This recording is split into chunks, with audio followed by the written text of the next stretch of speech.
Okay, let's hope it works this time. SWB audio capture, not Yes, the chat is registered. live. All right, guys. Let me know if you can hear me loud and clear. We haven't been live here in a hot second, so let's see.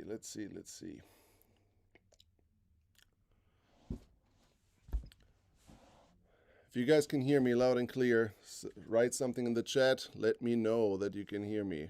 We are going live here today with Will and I talking about Rainforest Challenge. Super pumped.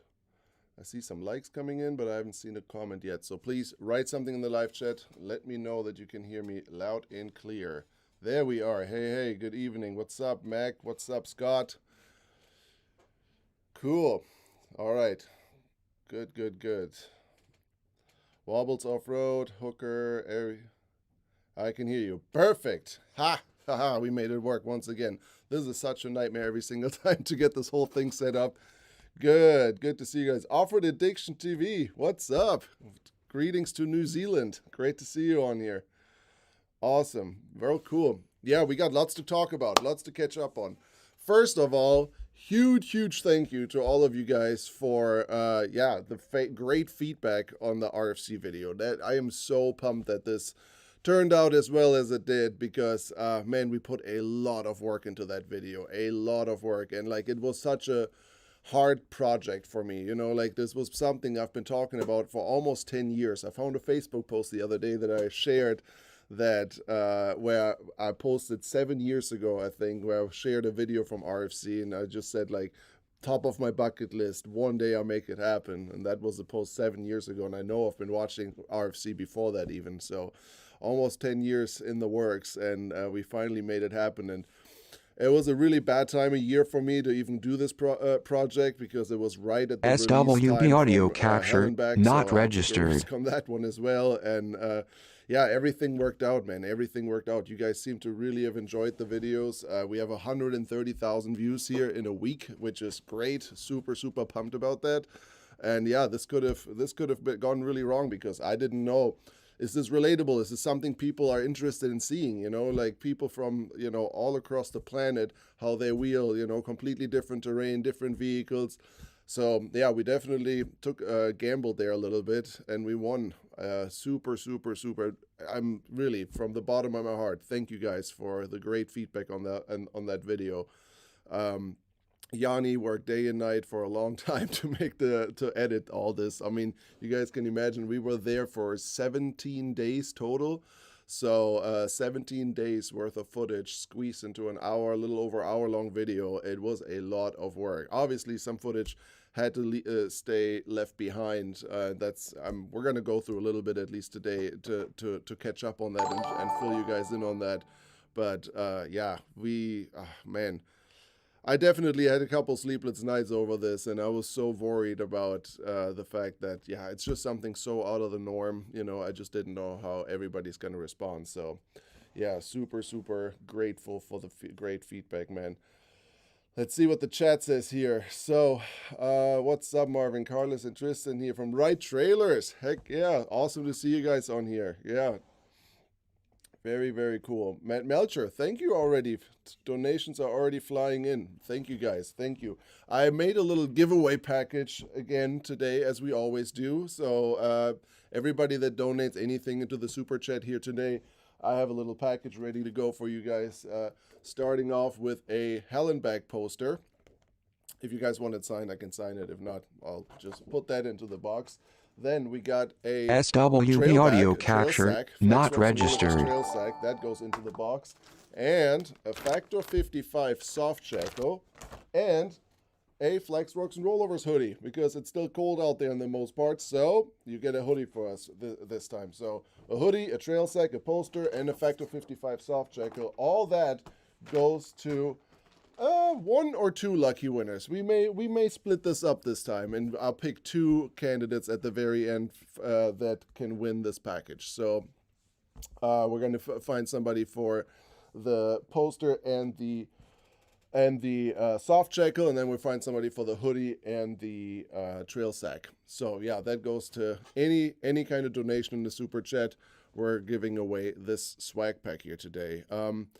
yeah, so let me know. This is also supposed to also be a kind of a Q&A. So if you guys, I'm sure most of you guys have seen the video by now. So if you guys have any questions about the race, about the event, about our adventure, about Will, about me, literally anything, I try to keep an eye here on the side, on the chat, and yeah, answer any question that comes in. Okay, so definitely ask away, and I would love to talk to every single one of you guys about this amazing, amazing experience. Like, I've been hyping up this event for a long time, and yeah, it definitely checked every single box that I was expecting it to be, and if not more, honestly. Like, it literally delivered on absolutely everything that I was hoping to experience. And yeah, it was truly an adventure of a lifetime. I know I've said that a lot, but it really, really was. That was just something I will never, ever, ever forget for the rest of my life. And I think Will sees it the exact same way. We're going to bring in Will here in just a moment. Not quite yet, but in a couple of minutes, we're going to tune Will in. And then we can start the show. Like, I SWB would audio like to capture, start off not with some registered. photos, kind of dig down memory lane and kind of share some of my personal photos, basically the pictures that I took on my iPhone. We're going to go through that stuff starting from Atlanta all the way until the end of the trip. So we're going to go through that together. And then I have some unreleased footage. I was looking through my hard drive here and see what would make sense to show you guys and what is just random. So we have a little bit of that, a little bit about the traveling itself. Like, I would say the racing footage, for the most part, we've used all the good footage for the video on that part. We have a little bit of the travel stuff that got left behind that is kind of entertaining to see for sure. And then obviously the big one, the RFC car footage. Okay, so in the video, if you guys have noticed, we said that, like, we obviously talked about the RFC cars and scratched that topic a little bit, but we didn't go in depth. So today we can go a little bit deeper into it, and Will and I can share whatever we've learned about Rainforest Challenge cars, what makes an RFC car, what parts do they use, what is different to American cars, pros and cons, and why our rigs would not survive a day in the jungle, and why the RFC cars are the way they are. So we're gonna go over that. I also have some general car footage, like from a couple of vehicles that we didn't feature in the video. We can go into that a little bit deeper. And yeah, so that is the majority of the unreleased footage will be car related, RFC car related. So a little bit of traveling here and there, but for the most part, RFC car stuff. And then the pictures are just wildly, literally anything that about that trip. So let's see, Stephanie Erickson, good to see you on here again. Love the RFC footage. Really good to see Jesse Maston. Thanks for your donation, buddy. Really appreciate it as well. SWB audio capture, not registered. Let's see. Good morning in Indonesia. Man, now we got some international folks here joining us. That is really exciting. I actually took the time and literally I manually wrote all the subtitles to the RFC video, so then I can translate it into other languages. So I manually wrote all the English ones, then I wrote all the German ones because I'm fluent in German, so why not? And then I was able to auto-translate it in all kinds of languages because I wanted everybody that was part of Rainforest Challenge to be able to watch that video, even if their English isn't great, that they can basically turn on the subtitles in their native tongue and read along. So it took me 2 full days to do that. And that paid off because it was awesome to see a bunch of these guys from over there comment on it and send me messages because, some of them, their English is just not good enough to follow along an hour-long video. So that's why I went through all that. Let's see. What kind of winches do they use? Very fast. Yes, Matt. So we're going to talk about the winches here in a little bit for sure. Let's see what else we have here in the chat in terms of questions. I will, once Will is on, we will start answering all of them. But see if we can highlight here a couple that I don't miss them later on. Off-Road Addiction TV, Always so many hours that I've never seen the light of day. Glad you guys had an epic time. Yeah. So Alfred Addiction TV is here in the live chat. Those guys are from New Zealand, and they've done several RFCs. And he was like, man, he was a lifesaver. Like, he gave me a lot of really, really solid advice before the trip, where to buy gear and who to chat, who to talk to, what people to follow around, and just set the expectations right. And he did a killer job on that. So appreciate you, buddy. That was truly a lifesaver in a lot of situations. So really, really cool. Good. Matt, the video was SWB absolutely audio awesome. Great capture, coverage on not the RFC. registered. Tip top work, guys. Thank you, sir. Yeah, and Will, for Will, this was, I mean, Will has done some video here and there, but for Will, for the most part, this was his first time really filming an event like that, you know, and vlogging every single day for days in a row. So, like, big shout out to Will. Will did a killer job on his part as well. So, good. I would say then let's not even mess around here for a long time and bring Will into the picture. So, let's switch my screen over here really quick. Bam. Will is down here. Will, unmute yourself really quick. Are you here? Yeah, what's up, guys? Sup? Cool. Good. So, guys, let me know in the comments as well if you can hear Will loud and clear, but you should. So, let me put my photo folder over here, and we're going to jump right in because why not? So, starting off, let me see if I can do the screen like this. I feel like that's pretty good. Okay. So this is what Will and I looked like in Atlanta, at the Atlanta airport when we were still somewhat human, right? Like, man, crazy. So, Will, let me, what did you expect from this trip when I first invited you? Like, what, because obviously you weren't as deep into the topic as I was. So, when I first gave you that phone call, like, what did you think we were going to do? Well, you were very clear about what the adventure was going to be, you know, to a certain extent. You also were not, you know, sure of like what to expect, but you had an idea just because you were talking to some other people that have been there before. And you've also, you know, like follow RFC for a while. For me, it was all new. And I didn't expect it to be what it was, but in a good way. Yeah. And yeah, it was an epic adventure for sure. Yeah, SWB audio capture, not registered. I was just basing everything that I knew of, you know, again, Off-Road Addiction TV, YouTube videos, and yeah, that's pretty much it. A couple of articles that I read online. Will and I were sending back and forth every bits of information that we were finding online. So yeah, this right here is us at the Atlanta airport, kind of looking human again. It was funny because in the middle of the event, we went back through our photos and I showed him this picture. I was like, bro, we look like 10 years younger in this picture. It's like... it was rough. Yeah, it was. And then, yeah, our first layover. This is, for example, something that we did not include into the video. Just to pick you guys up really quick, traveling from Atlanta, Georgia to Kuala Lumpur, Malaysia was a 36-hour travel time overall.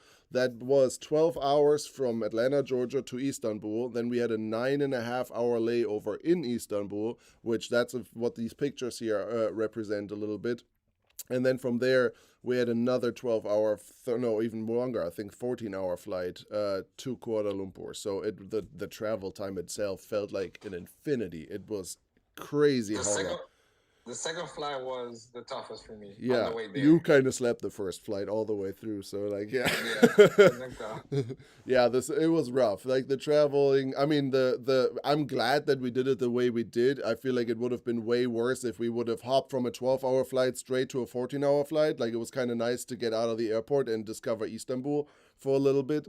So Will has never been to Turkey. I have been to Turkey when I was a kid with my parents back when I lived in Germany, you know, so it wasn't very far. But I've never been to Istanbul. So, yeah.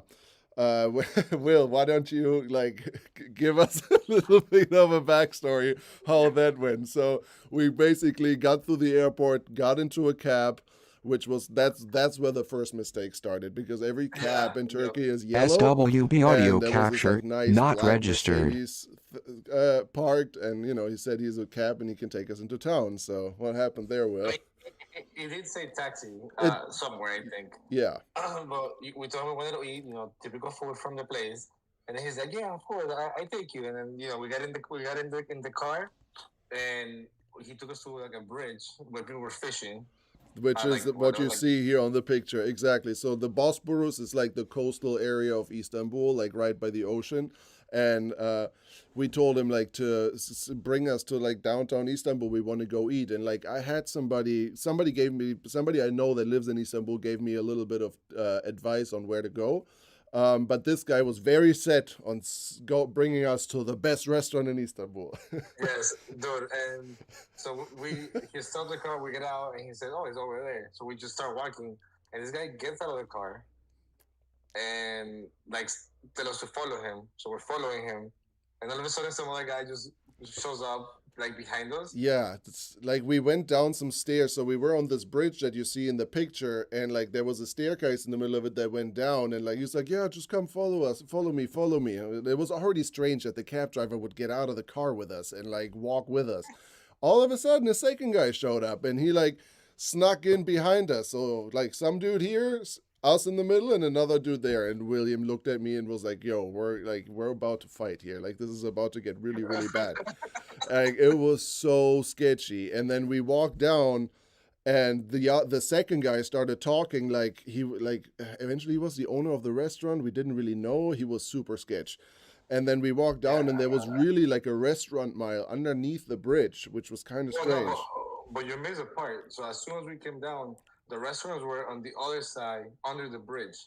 So when we first went down, everything looked closed, and we're like, dude, we're gonna die. SWP audio capture not registered. And then, we went under the thing. I was like, dude, we're gonna have to start throwing punches soon here. Yeah. And then boom, restaurants. And then we saw the restaurants, and they look okay, but they look very touristic. Like a tourist trap. Correct. It was a typical tourist trap restaurant, like, and the cab driver and that restaurant promoter, I want to call him, he wasn't really the owner. He was just, picking up lost tourists and trying to lure them into the restaurant. Anyways, like, we was like, oh, show us the menu and whatnot. And we looked and we're like, bro, this is like some tourist trap. Let's not. So we kind of brushed them off, and we're like, yeah, we want to walk around a little bit and see and weigh out our options, and we'll be back, which we obviously didn't go back to it. And so that was really sketchy. That was really, really sketchy. Yeah. So, and then so here is where we can switch over to some of the footage, because then we followed the advice of the person that I previously talked to, and I had an address for a restaurant, and then we started walking to this restaurant. And the people that have followed our Instagram stories have may seen little bits and pieces of this, but that was like the other side of Istanbul, kind of, and it was slightly sketchy, to say the least. Recommended us a restaurant here in Istanbul. She gave me a couple of options on where to go, and now we're going into which seems like a regular house, right?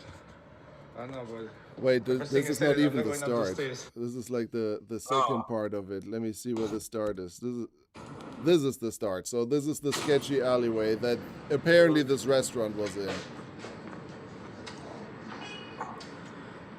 Is this sketchy or is this sketchy? So Marvin is taking us to a local restaurant through the jungle. So we just arrived in Istanbul, and our cab driver had something going on with the local restaurant and kind of forced us SWP audio capture not registered. Last minute, and now we're on our own trying to find a place that somebody else recommended to me. But this is so sketchy. Check this out, guys. Oh my God. Yeah, William described it best. It looked like a Counter-Strike or a Call of Duty map. And we walked down this like sketchy alleyway with like literally trash everywhere, like trash cans burning, people burning trash on the side. Like this is not.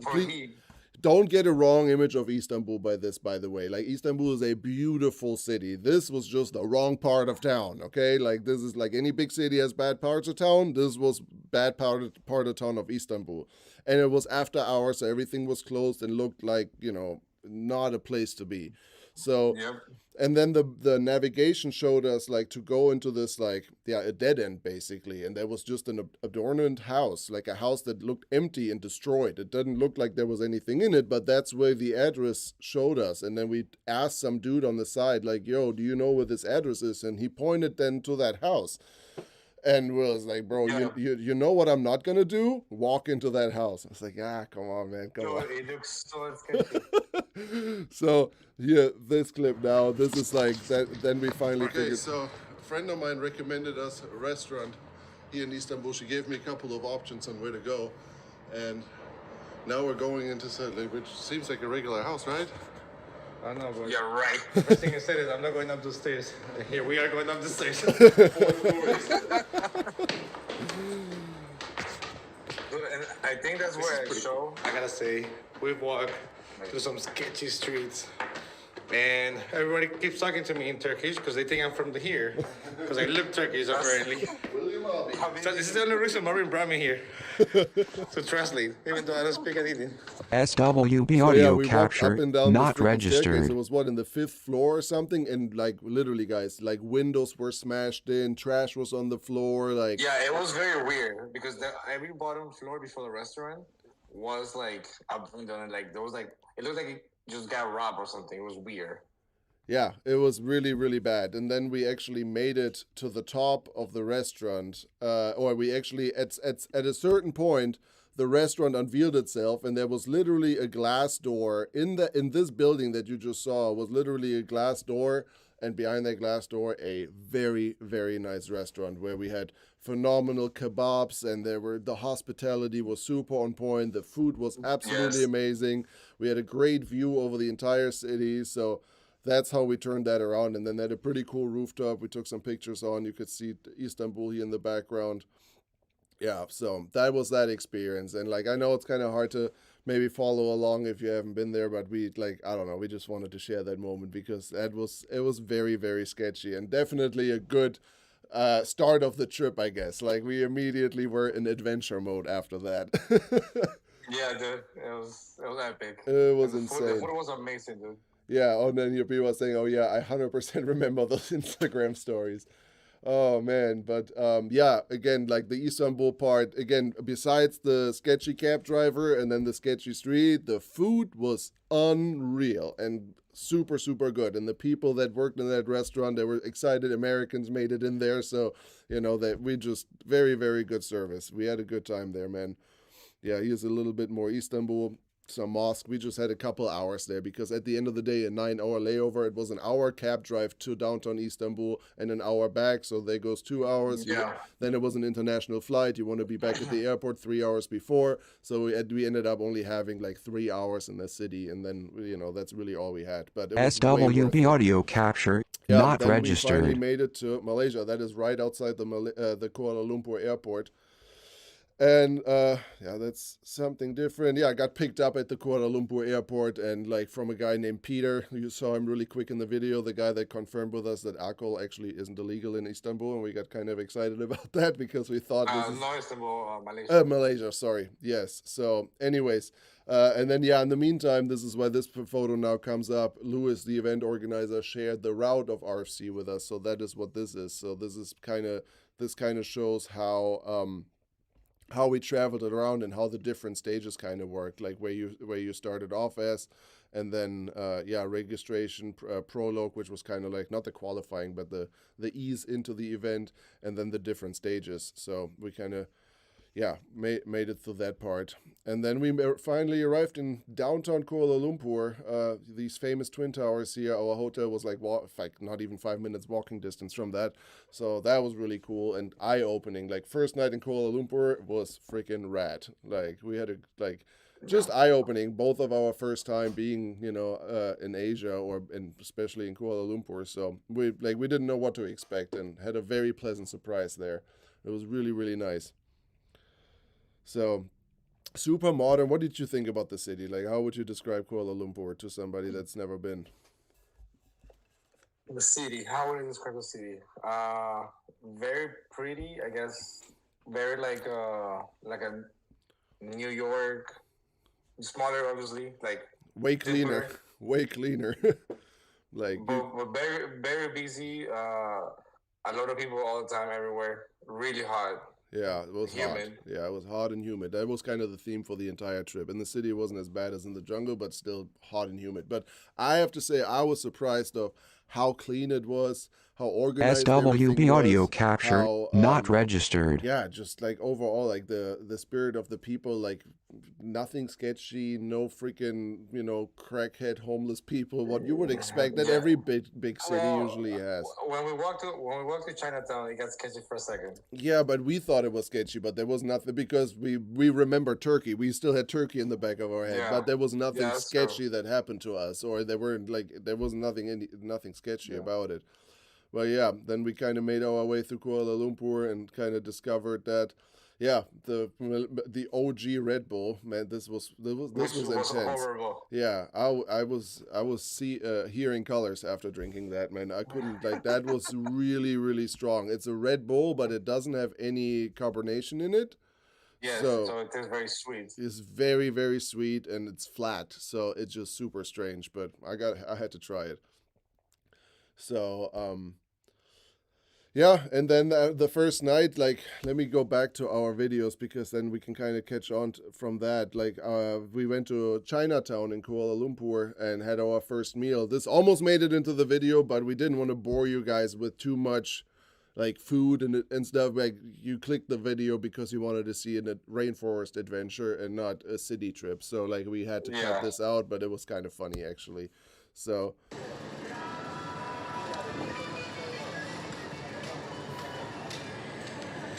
that was Chinatown. That's, yeah, our first restaurant. What's up, Mr. Will? What is up? How we doing? For a minute. So you remember when we had to use cash for this, and we went to the ATM, and you were like, "Oh, I'm gonna take 200." And you got like $400 worth of Malaysian money. Yeah, I like, did. We weren't good with the conversion rates yet, and I just like I looked at the ATM. It was like, I think I hit 2,000 SWB audio RM, capture not and registered. at the end, ended up like $400. But hey, it got us through the entire. Like it got us through the entire trip. I didn't pay a dime more. Like, so that was good. Yeah. But yeah, this was then our first food, the first time we ate after like checking out some downtown areas and whatnot. We actually walked all the way into Chinatown, and then I watched a bunch of like travel food guides before I came there, just like, out of boredom, kind of checked some stuff out. And I'm a food nerd, so I wanted to see like where to go. And this place was actually recommended by a bunch of food bloggers for being like over 100 years old, one of the first restaurants in Chinatown. It doesn't even have a name or a sign or anything. It's just a hole in the wall, but some of the best food that you can get in Chinatown. And they were definitely right. That place was killer. Are you eating noodles that don't look like noodles? This is what we just ordered. Dude, what this looks like? That doesn't look like a noodle. It looks like a bar. All right, guys, so this is our first dinner spot for the night. I just drug Will all across Kuala Lumpur to get to Chinatown. Don't forget to mention it was very sketchy streets. Yeah, we walked through some sketchy parts, but I think it's just sketchy for us. Apparently, this is a very safe city, so we made it all the way here, and yeah, we ordered some food that we have no idea what it is. The guy kept saying frog, but I think frog just means shrimp here because it is shrimp, but he kept saying frog, so we have no idea. Are we eating frog?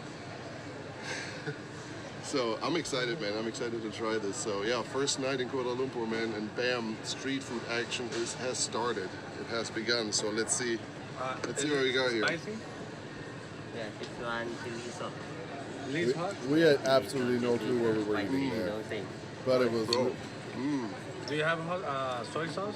Yes, hot. Yeah, please. Well, no fucking kill. Yeah, it's good. No, really good. Yeah. SWB audio capture not registered.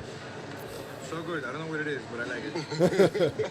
And look at the beer bottles here, The guys. beer, like everything is small in that country, German but the beer, beer but, like, bottles were the holy cow, biggest what ones I've is ever it? Those seen. guys drink this shit. Like, they're like half the size of the people here.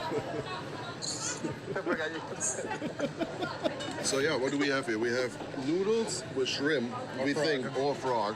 Or frog. And then this is supposed to be pork dumplings. Will also be frog, And then fried dumplings. which could also be a frog.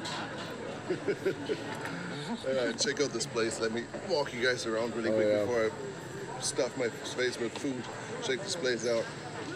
This is where we're at. It doesn't even, not even a name on it or anything, so. It had pictures, so that helped. Yeah. All the locals ate there, so why not try it, right? It was worth it. It was so worth it. This is where the locals eat. Apparently this spot is killer. I'm excited to try it. So let's, yeah? What is it? The fried frog is great. The fried frog is great.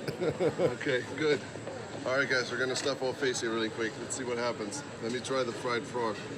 How do you eat? What do you eat it with? Just like that? I don't know. You just grab it with my hand. And he said it's spicy, but it wasn't spicy. Okay. Fried frog. There you go. It is spicy. Holy fuck. Spicy? All right, we just finished our food. This plus two ginormous beers. So it was 128 RM. Yeah. Which we don't know how much it is, so we did the math. It's $27. $27 for 4 full meals plus 2 big beers. And for an extra 20, they give you a Rolex. So this was really good. Yeah. So that was our first SWB audio in, capture not Chinatown. registered. And then after we got back from Chinatown, we walked back to the hotel, and all of a sudden, shipping containers were just lined up on the street. And they started to unload race cars. So the Russian team had just arrived, and the Russians actually sent how many cars? They sent 3 cars from Russia to Malaysia, and then they rented a 4th one. So they came in a big group, and this was the Russians basically arriving. Transmission, transfer case just tied to the car. They had several in there, and like later on, they were just like using the luggage dollies from the hotel and just carrying transmissions to the hotel. So I got kind of a kick out of that. That here, by the way, we were like, oh, look, he's on Super Swampers. Those are not Super Swampers. Those are some, I don't know what. It says Extreme here. Like, I don't even remember. But those are not Super Swampers, which is wild. Some knockoff Swampers. So, and then, yeah, that was our food on the next morning. That was a breakfast. That was breakfast. I found some buffet that was just, that had Malaysian food, Chinese food, and Malayan food. You could kind of go to each section, and it was amazing. We had no clue what we were eating, but we tried it all. It was really good. Yeah, very good. These things are kind of like lychees, but way sweeter and just way more delicious, honestly. And they were growing wild there, too. We ate them later in the jungle, too. But, like, they had them at the restaurant. And this is a dragon fruit, I think is what they called it. Also, really, really good. It's just stuff we've never even seen. Very, very good. Yeah, back at the hotel. This is a little bit all over the place. But, yeah, that was the Russian cars arriving. Then that is the national dish. It's called nasi lemak. It's absolutely delicious. That was fire. That was one of my favorite meals on the entire trip. Those are sardines, right? Yes, so they use sardines. Dried sardines is almost like a spice to them. Like they use it just to season things. So like it's always part of a dish, and people just use it to season SWB stuff. audio capture not registered. And a mild curry and a spicy curry, some rice, some eggs, some cucumber, and then sardines to season it with. And it was, we had, I think Will had beef, I had chicken, and 2 dishes with drinks. I think we paid, if you translate the currency, $2.50 for 2 full meals and drinks. It was crazy how cheap that stuff was. And it was like a lemonade, remember? It was really good. Oh man, it was, nasi lemak there. Somebody says it in the chat as well. Yeah, man, that was one of my favorite foods of the entire trip, and like absolutely amazing. So good and dirt cheap. And then, this is also already when we were leaving Kuala Lumpur to head into the first stage in the jungle. The cars that were previously dropped off had to then get to the first stage somehow. So they literally had tractor trailers come up and the cars were just riding on the back of it. We were in like a travel bus, and the cars were hauled behind us in this big, tractor trailer. Super cool. And that was us in the travel bus, then headed to the first stage with all the drivers, media, everybody was in there. So that was really cool. And like that's where we kind of started to talking to the people at first. And like the Russian team, we were like first like, man, like what's wrong with these guys? Like we didn't really catch on with them right off the gate. Yes. And like I don't know, like we'll always try to be like funny and nice to them, and like, hey, how are you guys? And they just kind of ignored us.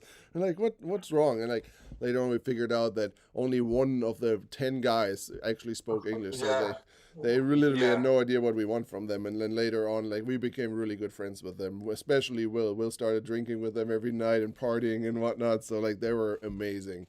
I learned some Russian too. Yeah. Say good morning. Exactly. So then we went to another little place to eat that was with the RFC crew. SWB audio capture not registered. It was also really cool and delicious. And they had the restaurant was owned by the guy that organizes RFC RC, so the remote control version of Rainforest Challenge, which is huge over there. Yeah, it's really big over there. So they had all the winning cars on display at the restaurant. We were able to check those out, and they were freaking amazing, like really well built, actually, really cool stuff. I like RC rock crawlers, and like the way these things were built, man, I was surprised. Like they had PTO winches in them, rear steer, portal axles, like really cool. Here, Will, even got an angry girl. But like these things were like really well built. Give me 1 second. I'm gonna grab some water. Yeah, no worries. I think I got some video of the RC cars. I know we have a bunch of followers that are also into RC crawlers, so we're gonna touch that subject here really quick. We don't have to look at more food. Okay, so what I ordered is apparently that was just more food stuff. Okay, so we just finished food. We just finished fooding. We just finished eating, and it was amazing, completely out of this world good. And now, so the son of the owner is also part of our RFC, but he does RFC RC, so remote control cars. And now they put a couple here on display for us to check out. And like, I know a bunch of you guys are into RC crawlers. Now check these rigs out. It's insane what these guys built.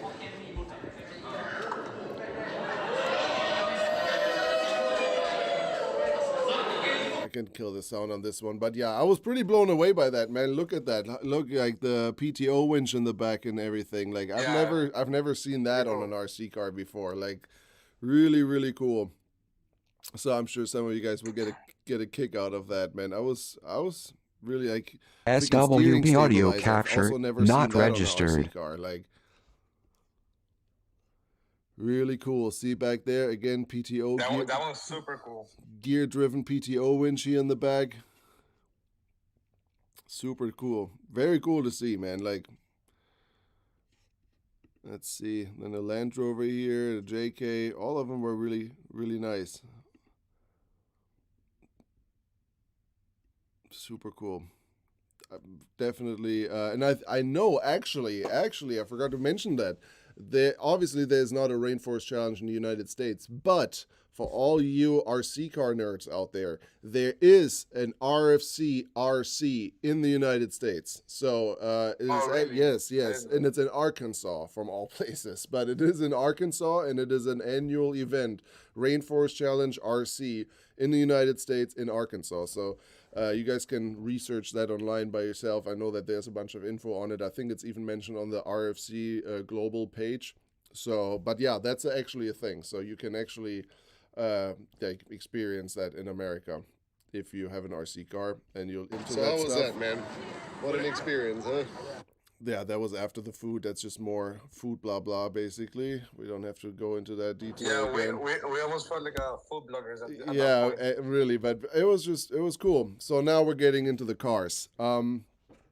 Yeah, so that was at the registration of Rainforest Challenge, which was kind of where the first stage was as well.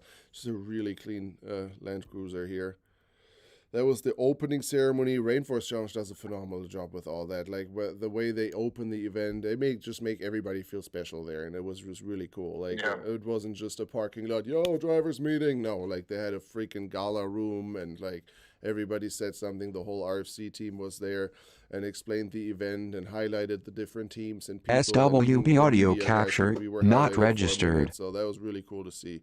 Here, this was the back of the official RFC shirt, and just kind of shows you like how many there actually are, which is completely crazy to me. Like, So, like, literally all over the world in countries that I can't even pronounce.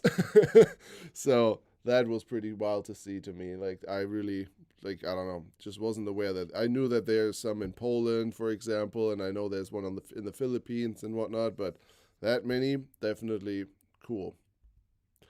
So yeah, just those are just a couple of cars that were there in the parking lot, and I think here we can start jumping into the video footage and actually start talking about the RC cars a little bit more detail. So before we continue on, let me mark this so we know where we left off. But yeah, if you're ready, Will, I would say let's jump into some RC car footage and explain to the people, like, basically what we're seeing here. I want you guys in the live chat to send us questions. If you see something that you want explained, we're going to do our best to go over everything. I know we have a bunch of the RFC guys here in the live chat as well. I see Sean, the race director of Rainforest Challenges, with us here tonight. I'm sure he can explain some stuff or correct us if we're wrong. By the way, a reason why we also decided against making this a separate video on our channel was because a lot of the footage that we filmed where we showcased the cars at the beginning, we did that at the start of RFC, and honestly, we had no idea what we were talking about. We were just guessing for the most part. So, like, the footage, it would have been really hard for me to edit this in a way where I wasn't just talking bullcrap, because for the most part, we had no clue what we were talking about. Like, we thought the Volvo axles were Toyota axles, for example. Like, oh, look, they have Toyota axles and put some portals on it. Like, we didn't know that those were Volvo axles, just as an example. So this is they're very similar to the Toyota ones, like look-wise. Yeah, so like I would say we can just start SWB this audio off and I can captured, not mute that. registered. Let me see if where I can start. I Yeah, let's start with the DJI footage and then go back. This is two different cameras. This makes it a little bit more complicated, but like let's start with the 139.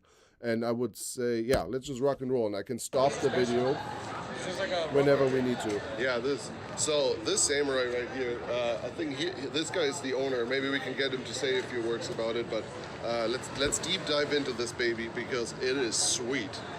So what kind of axles are under this? Turn this a little bit down. So Volvo portals? So yeah, Volvo portal axles are kind of the norm over there. That's really what the majority of the people there run. From what?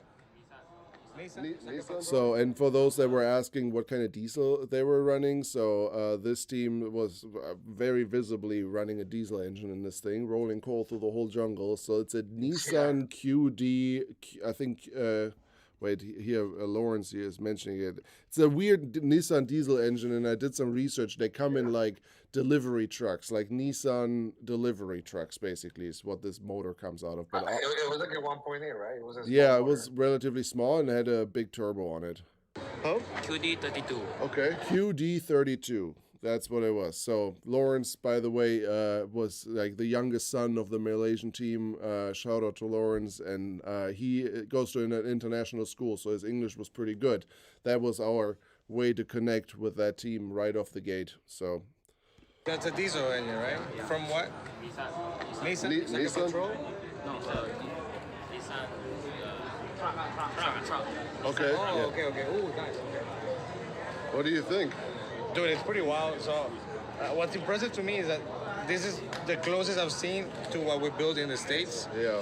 It has dual circulation in the front. SWB audio capture, not full hydro. registered. There's a lot of cool rigs, but a lot of them reuse the factory Land Cruiser system, and which is cool. But like this is like very different for them, and similar to ours, which I think is really nice. I think this thing is like, and it uses a lot of US parts. You see a PSC. yeah, I was pretty surprised, honestly, of how much American parts were actually used in these builds. I mean, you know, like you saw PSC steering, you saw ORI struts as shocks, like these guys were running ARB lockers, which I mean is Australian, but still, like they had more American parts on these things than I thought they would. Let's put it that way. So that was pretty cool to see. Then here, obviously, the Maxxis mud traps. We don't have those in the States, so that was a tire, very, very popular tire there. 38.5, which is an odd size, but yeah, 38.5. Maybe the guys, Sean, I see is in here. Why is there 38 and a half? That's something that I have not found out yet, and like that's what these guys were running, and I was just always wondering like what an odd tire size. But it's basically a Maxxis trap where every other lug is missing, and which you can probably see here in a second. Yeah, here 38 and a half by 12 and a half on a 16-inch wheel, also odd. So very strange tire size compared to what we have here in the States. Walking around, yeah, here you see the Volvo portal axle pretty well. PSC double-ended rim. So one thing that I noticed as far as that was weird to me is how the winch was under the vehicle, like under the axle, and we didn't know why. And you will see now later why, but it was something that was very weird to me at first. Yeah, so the winch, I mean, a lot of these rigs had different setups, especially depending on where they were from, right? So like every country, every nation that competed has their own little SWB audio capture, not registered. The majority of the rigs had a PTO, so gear-driven winch, behind the driver's seats, I would say in the center of the vehicle. So from the center to some of them had them in the back, but somewhere between center and the back, they had that big PTO winch. And that winch usually went underneath the car, and then when the fair lead, as you can see, was on the front axle. And the reason for that is basically if you pull the car, especially through mud, it doesn't drag the front end down into the mud, but it kind of lifts it up, right? That's how it was explained to us, Will, I'm pretty sure. So that, I mean, it makes sense. Like if it's pulling from the bottom and you're going in an angle up to a tree, it kind of has a little uplifting effect instead of something that pulls you down into the dirt. It doesn't it doesn't load the suspension as you're winching up or forward. Yeah. It just brings the whole car, like it just pulls it with the axle pretty right. much. Robert Fisher is asking, what is the average wheelbase? I would say between 100 and like around 105. I think there were a few that were like 109, some even 110, but I would say like 105. I would say was like the most average there. Yeah, 103, 105, yeah. Yeah, somewhere around that is definitely what we've seen here the most. Let's see. Look at Volvos, I've never seen those before. What are they're taking a beating. Yeah, the Volvo axles, I don't even know. I think they're coming out of Volvo military vehicles for the most part. Like I wouldn't know any civilian car from Volvo that has this kind of axle setup. So it's all military Volvo axles. And what kind of ring gear did they use? It was an 8-inch ring gear? Dude, I don't remember, to be honest with you. I don't either. I'm pretty sure it's an 8-inch ring gear that they have in there. So, but yeah, double-ended ram, pretty sweet. Aura eyes on it. Triangulation in their forelink was SWB audio capture, not registered. Vehicle, right, Will? Like we saw a couple of rigs. Yeah. Like, that was kind of strange. So, one thing that they use, and I don't know if you have a picture of it, but I think we do. It's they kind of adapt the front suspension from a Land Cruiser, which is like a radius arm, kind of like Ford's, yeah, and the F-250s, and they just adapt that to the frame and just place the axle where they want it to go, and they just send it pretty much. Yeah. Yeah. You saw that actually quite a bit. So like, yeah, moving forward through here, I have a little bit closer shot of that. Let's see. Here, this is Vivek, one of the media guys. This is kind of interesting as well, the way they have their winch lines. Yeah. I was always like, what is this weird hook? Like, you know, we've already figured out at this point, like, why the winch is going underneath the rig and all that. But like, what's up with these weird hooks that everybody's running on the front bumper? Like some of them they all have different variations of that, but every single one had some sort of variation of something that you see here in the picture. And the reason for that is like once the passenger is done winching, he can basically just put the end of the rope on that hook and jump in the car, and the driver can continue to winch in, and the passenger doesn't have to sit outside and wait until the freaking line is all the way spooled in. So he will literally just take the end of the hook and put it in there, and then use the time that the driver needs to spool the winch back up to get seat belted in, And then this little spring here basically just pulls, like once the winch line is spooled up enough, it goes down a little bit. And the driver can see this hook from his driver's seat. And once he sees it go down, he knows to let off and the winch is spooled up. So it just makes the whole winching process after you're done winching way more efficient. This is a great idea. SWB audio capture, not registered. We're twice the size of the ones we use here. Yeah, the winch lines, you mean? Like the winch lines were really, like the rope was definitely, I would say, double the size of the winch rope that we're used to here, which, I mean, you saw why. You know, like that was really crazy. So, let's move on. Like, obviously the Aura Ice and whatnot, the whole setup with the Aura Ice, that was the #1 shock, I would say, was Aura Ice. You saw some rigs on coilovers, but Aura Ice are definitely dominating out there.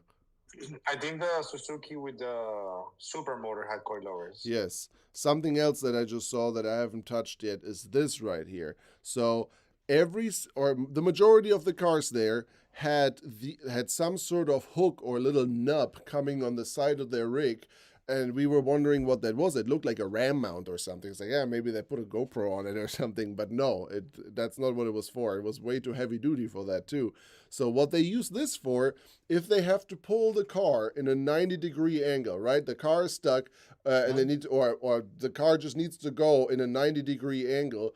Like if they pull the winch line in a 90, it's going to get stuck in the tires, right? And it's going to like mess up the tires or get caught in the tire. This prevents it from that. So like when the winch line comes out, it goes up and then just basically gets routed over this thing. And that makes sure that the car can get pulled in a 90-degree angle or even steeper angle than that without getting into the tire or the body. So also really cool. And they obviously have this on either side. And we saw that actually quite a bit. People were using this up and down the entire challenge. People like whenever the winch line didn't go straight, it was like routed over this here in order to pull the car, the front end around or whatever without the line getting into the body or into the tire. So that was pretty cool. SWB audio capture, not registered. What's up, Lee? So the owner of the silver car, the owner and driver of the silver cars in the chat. Super cool. So yeah, here's Vivek explaining us basically how the fair leads here work, but we just touched that subject already, so we can kind of move on. Let's go. Yeah, obviously PSC, they've obviously also learned that the reservoir should always be the tallest point in that case. Yeah, and then the interior, man. Will sat in one and drove in this guy for a little bit. And I drove the other one too. Dude, they're very tight. Very tight. Very tight, but like kind of cool to see. Like the air lockers have definitely just bigger. The airlines are bigger, and then the button system of it, I guess I would call it, is also way different than ours. So like you see here, yeah, like air locker front and rear. And then, yeah, anti-rock sway bar in the back. Here you see the massive PTO sticking out of the back. Right there. So it's connected. Here's a pretty good shot of the PTO winch in the back. So you see it's basically like welded into the frame. Then they have a center diff that is connecting to the winch, and then a drive shaft that goes into the transfer case. So I didn't actually see inside, like it was basically just a transfer case lever that they pulled, right? If they wanted to engage the winch, they just basically pulled the lever and there it went. That was a crazy setup, dude. That was pretty cool. Yeah, absolutely. So yeah, I think they only had Lee only had one winch though, right? I'm pretty sure. Yeah, I'm pretty sure this team only had one winch. I'm not sure if they had another one in the front. I think that they just had that one and then routed it either to the front or SWB audio capture, not registered. I remember now. So here you can see how the line is routed, skid plates and whatnot. Let's see, I have a better shot of that whole car. This is a subject for in a minute. We'll touch that later. Oh, God. Let's see it. I thought I had some more detailed footage of that car put to the side, but I may not because you kind of saw it all in that one already. Yeah, I think so. Okay, let's move on. Enough other cars Another to thing I discuss. just noticed on this thing is they run the radiator right behind the passenger seat. Yeah, which that was is something that actually kind of like, I don't know. We also never really got an answer to, but like they literally had the radiator right behind the passenger seat, which is kind of crazy. Let's see. an unlimited car. This is like go as wild as you want to go, and they have a specific class for that kind of stuff. So, my understanding by talking with the other team, 38.5 is the biggest tire they could put. And that is Okay. why that is wild. So the mud trapdoors are designed for this event because, like, I think 39 is already illegal. You can. I think it's like a different So class. like this one is a 38.5. That is what this is. What's crazy to me because they are running Volvo to axles and Toyota axles, which is very equivalent to a Dana 44 in strength. Yeah. And I asked them if they were on 40s, and they said no because it's too big for the axle. Yeah. So they have the same mentality where 40s is too much for certain axles. Yeah, which it's is too cool. much rotating mass. You're just breaking stuff at Yeah, that but it's point. much. So you think it's not as bad as rocks, but it is because they're just hammering down the whole time. Yeah, and I mean the cars are built to be underwater pretty much up until here. You know, like as you can see, the air intake is right up there. And the exhaust is right next to it. Yeah, and the exhaust is right next to it, but on the outside. Freaking amazing. I want him to pop the hood when he gets back. I want to see what's under this thing. So what else? So similarities, definitely PSC, full hydro, double-ended ram. Suspension setup or suspension geometry is very similar to how we... Yeah, we caught that already. Let's see. Pushing it. Yeah. Because the rear axle is pushed maybe like 2 inches because the car is cut. The front is pushed a lot. Yeah. But I don't think it's more than 104, 103. Yeah. Then like an exo cage that goes into an interior cage. I really like how they solved that. The winch, obviously, the whole winching system is completely nuts with having that huge. I don't know if this one is hydraulic or PTO. See, Because like that's what I mean. We had no clue what we were really talking about there at the beginning. Yeah.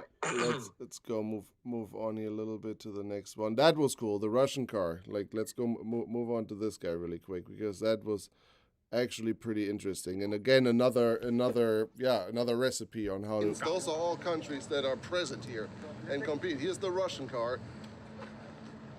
So I believe this is the one that has the VA from a Lexus. Yeah, it did have a This is Lexus the V8. Right? VA? That's our leg. Super cool guy. Lexus V8, Lexus yeah. V8. And also has Volvo axles, just like that one. But beefed up. As you can see, even though they're from different countries, the idea of the geometry that they're using is very It's similar. very similar. Which also makes you think like Ultra 4 cars. Like all limited class, like they have differences, but they're kind of like very similar at the end of the day. You know what I Correct.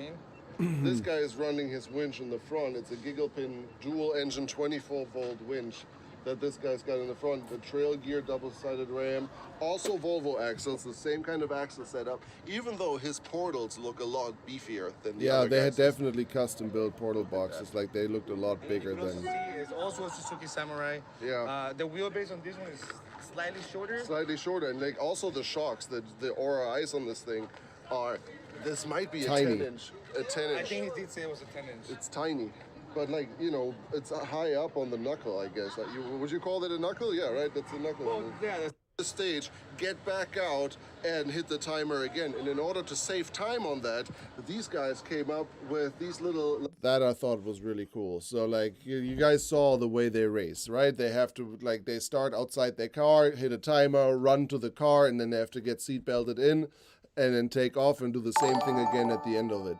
So in order to save time for that, they actually put these rubber straps on their seat belts to hold them aside so the passenger and the driver can just run into the car and they don't have to like try to reach and find the seat belts. Like they're kind of hovering in the air. So I thought that was kind of cool. That was, and you'd see the whole car interior was just built to be submerged in water. like rubber strings that hold the seat belts up so you get in faster. and then Yeah, exactly. super cool. You're just saving time with that drastically. Completely cool. and then you can see This is the cutting brakes right here. So probably front and rear. in order to lock a rear tire up and make a really, really tight turn in it. Yeah, and like that's another thing. Every single car either had cutting brakes or rear steer on top of the small wheelbase and all of that stuff, you know. So like maneuverability is everything in this game. Thank you guys for all the donations. Harry, you're the man. Thank you, man. Brian Ritchie and Tank, thank you guys. Really appreciate it. Again, we still got our giveaway here going on. So we got a hoodie, a poster, Factor 55 soft shackle, and a trash bag for everybody that donates here in the chat tonight. Thank you guys. Those funds will all go into the RFC account. So let's see. We're walking around the back here now. Oh, he also has a rear winch, so he's a front and rear winch. Yeah, so the Russian team didn't have a PTO winch. They had a Gigapin 24-volt winch on the front and in the back. So that's kind of how they solved that. Underneath there. So you see, this one has the big electric motor here on top, and it went out to the front.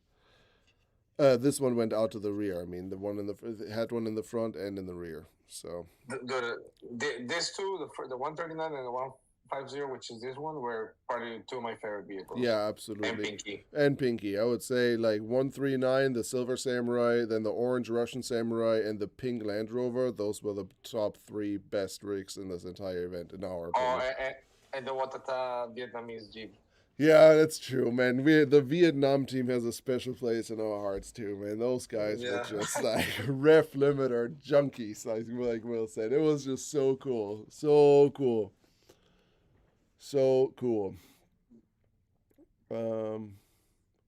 Here sells Jackstand Jeep. I'm not sure what everybody said, but the 38.5-inch tire was very common for super swampers and groundhog tires back in the early 90s, early 2000s. Definitely weird to see them in these days. So yeah, let me see. Maybe I'll find some other answers in the chat. Did anyone catch any nasty bugs or food poisoning? Bugs for sure, lots of them, and like weird stings in our fingers from bugs that we couldn't identify. Food poisoning, no. I would even say We had a bad experience. It wasn't bad. It was just with food. The frog, dude. Oh yeah, that was at the very, very end after RFC, but that wasn't part of RFC. That was just our own fault. Yeah, we went out on the last night, and then we actually ate frog on the very last night, and like Will, my mistake, dude. I wanted to die. Yeah, like we were in this restaurant with a bunch of people from the event, and then they served they had all kinds of food on the table, and one of it was frog, and we were like, "Come on, let's just try it." And I was surprised. No, that wasn't even like that. What do you mean? Like, dude, so over there in Malaysia, like people order food, right? And then like everybody orders their own plate, but then they put it in the middle, so everybody kind of grabs a little bit of everything. And I go with the Vietnamese team, and they order a bunch of stuff. And these things look like chicken wings on like a buffalo sauce, and I don't know, they just look good. So I ate one, I ate two. When I made it the third one, the guy goes, "Oh, you like frog?" Dude, I wanted to die. Oh man, I knew it was frog, but like I didn't know. Yeah, No, he turned white. Like he had a hard time sitting straight for a minute. Like, and I think you were kind of mad too. I choked down the beer. I wasn't mad. I was just like, I mean, and I gotta say, it was good. It tasted good. But dude, I hate frogs. Out of all the animals you could imagine, frogs are the nastiest to me. So to know that at that moment, I took the beer, and I didn't want to be disrespectful and go puke or I don't know, spit it out. So I just kind of finished eating it, dude, and I just ate noodles and beer, and I was just like, I'm gonna die. Yeah.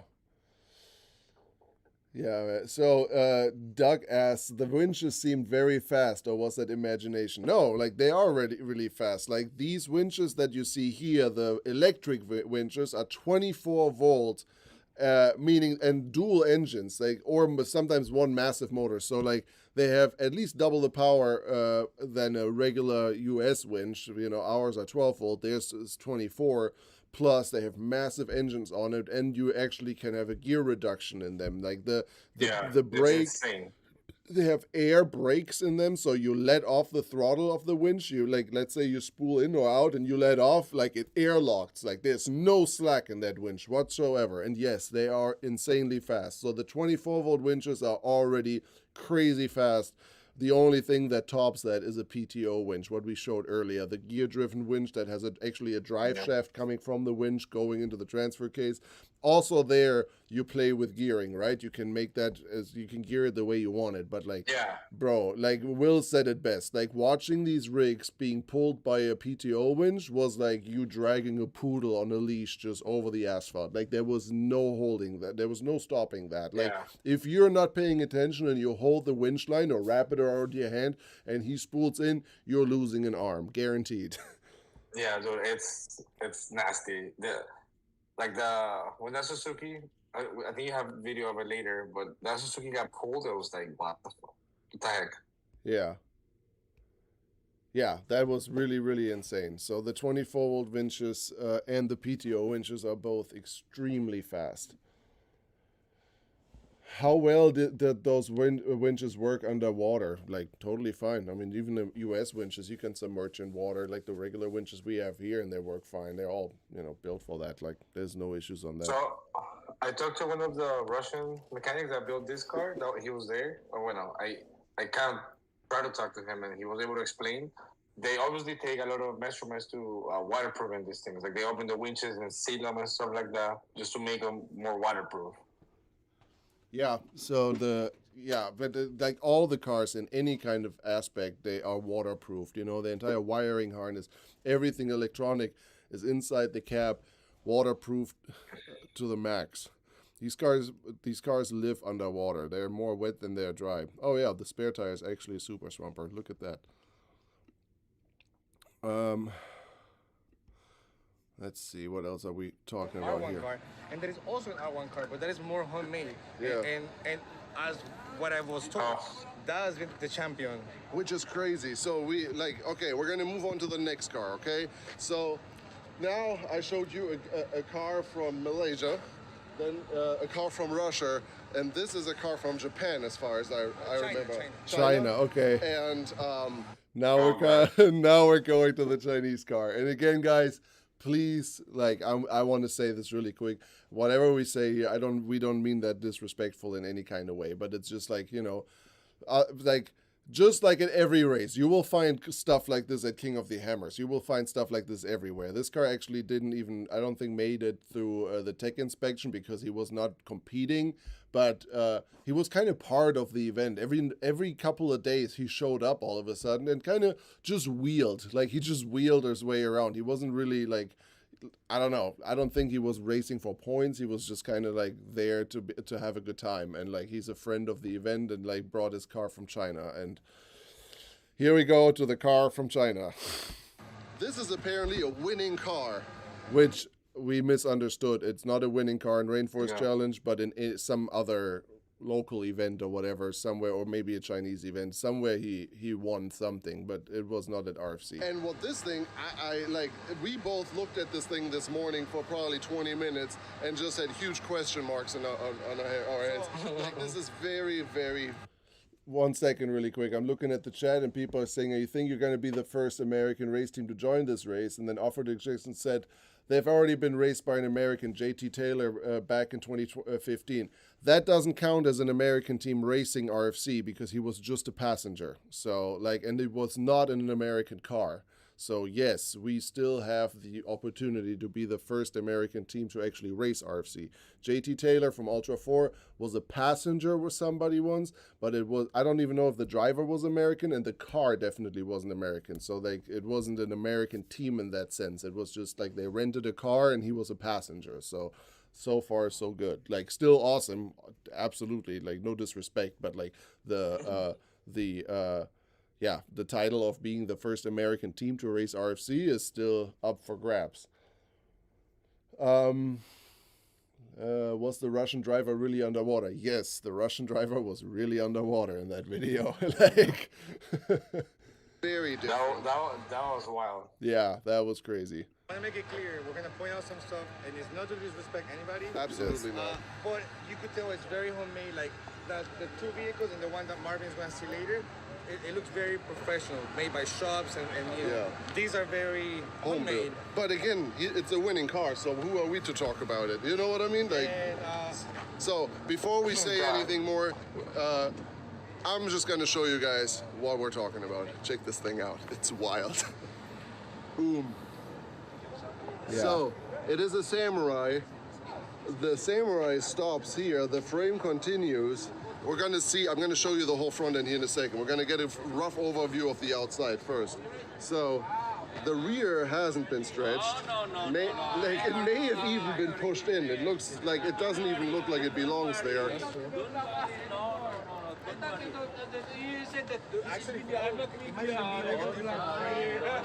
Yeah, it might be a different frame on that thing. I don't know, but like the winch and suspension setup and axle setup are the things that really blow our minds. And why that is, I'm going to show you now. So, Will, come over here. Let's try to explain what's going on. I would say we start from the top and work our way down to the bottom. So I'm going to turn you guys around.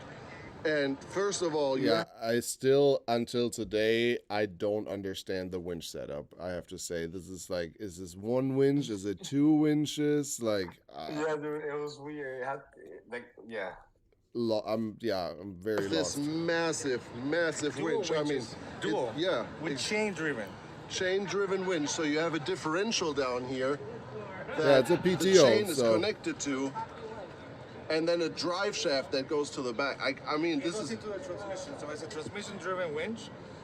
It's AKA PTO. Again, we didn't know. Yeah, beginning of the very common event. in like war vehicles. And it's a PTO winch. Correct. Yeah. And it's just different, but it's cool.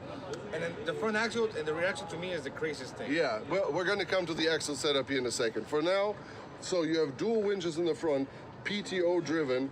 Then a radiator that's mounted in front of the grille. I don't know what kind of motor is in there, but the motor takes up the entire space of the engine base, so it's got to be something fairly large.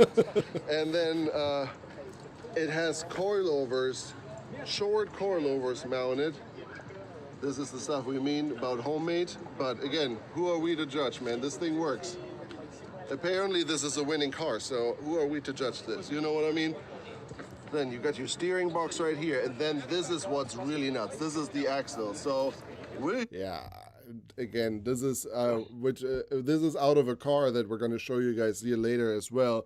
I don't know who from you has ever heard of a Toyota Mega Cruiser, which is like the Toyota answer to a Humvee, to a Hummer H1 basically, and like that is the entire front and rear drive like axle and like. So can I explain quickly more or less? Yeah, go for it. Yeah, go for it, bro. He pretty much got an independent axle, you know, like independent front suspension, independent rear suspension. He took him out of one of those trucks, and then he welded everything, and then made a solid axle. Yeah, that's pretty much what he did. Yeah, I guess. And that was pretty nuts. Yeah. To say the least. And I mean, look at the axle shaft and like the just like everything here, like nuts. This is a trans axle, you're saying? Yeah, so I think that's the only way I could describe it. Pretty much what it is, it's an axle with CV axles, like a front-wheel drive car or like independent suspension. But everything that moves in independent suspension has been welded, so it's kind of solid axle at this point. But then they may mount to put springs to it or coilovers, so it moves like a solid axle. It's just wild, man. It is completely crazy. Yeah, this thing is wild. Remind me. Let's see if we go. Yeah. What motor is in it? Engine? 1KZ.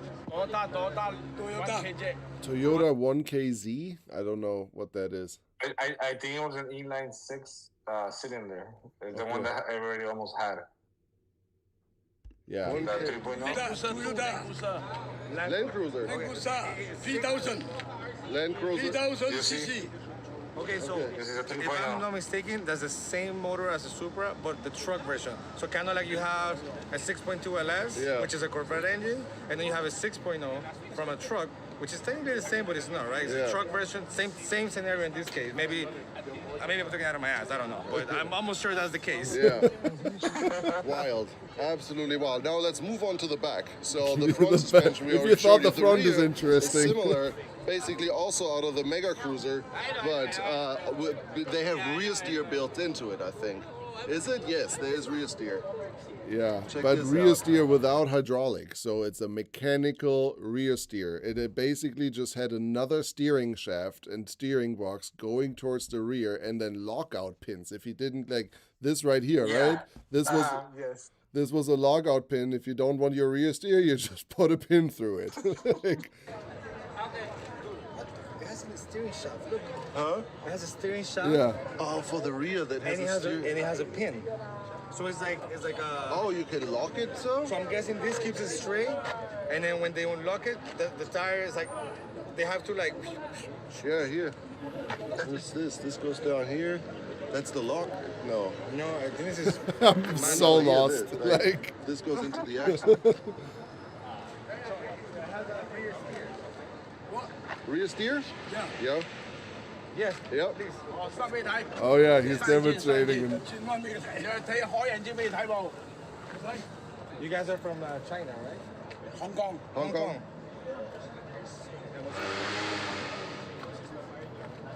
yeah. Dude, that thing was. So in it, Both of them at the same time. yeah, so it wasn't like you couldn't independently steer them. So he turns the steering wheel, and both axles moved with each other. So you can't crab walk that. I'm assuming like it's literally just like if you turn the steering wheel, the axles go into work together with each other, which wild. Yeah, but you see, it has, and then I guess he locks it with that, and then the I don't know. What? 喂，咩聲啊？ I think it 我 was 仲睇唔晒後邊。啊，對係。 Crazy. Yeah, he, It's the car. look how like it goes backwards. Yeah. So I'm working on my mentoring. Yeah. Thank you, Vicky. 一唔買都可以。sell You wanna sell? 啊，no no 睇啊睇啊。唔係唔係。 Yeah. 哦，Mega Cruiser。Mega Cruiser。 Oh, mega. Okay. Ground clearance. yeah. Good. So yeah, so much to Team China, man. Like, what a wild rig, to say the least. That was Team China, and again, like, who are we to judge? Okay, something else that I think is So what do we have here? Yeah, this is the Mega Cruiser. So this guy took the front and rear axles out of this rig right here. That is it. Toyota Mega Cruiser. And that's what the police drove, actually. The police that was with us, like, they rolled in those things. Really cool.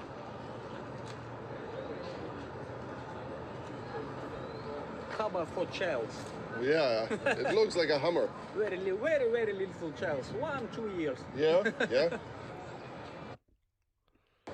Cool rig, man. Definitely a cool rig. Here you see, this is what it looks like in its stock form. Same exact setup as what the Chinese car had in it, but this is how it was intended.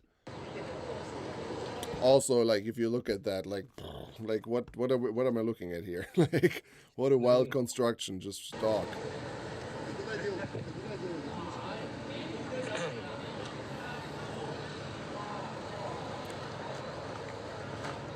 Also, like, those things are cool, actually. Yeah, like I said, just kind of like, the Toyota answer to a Hummer. Crazy. Massive truck, too. That thing is huge.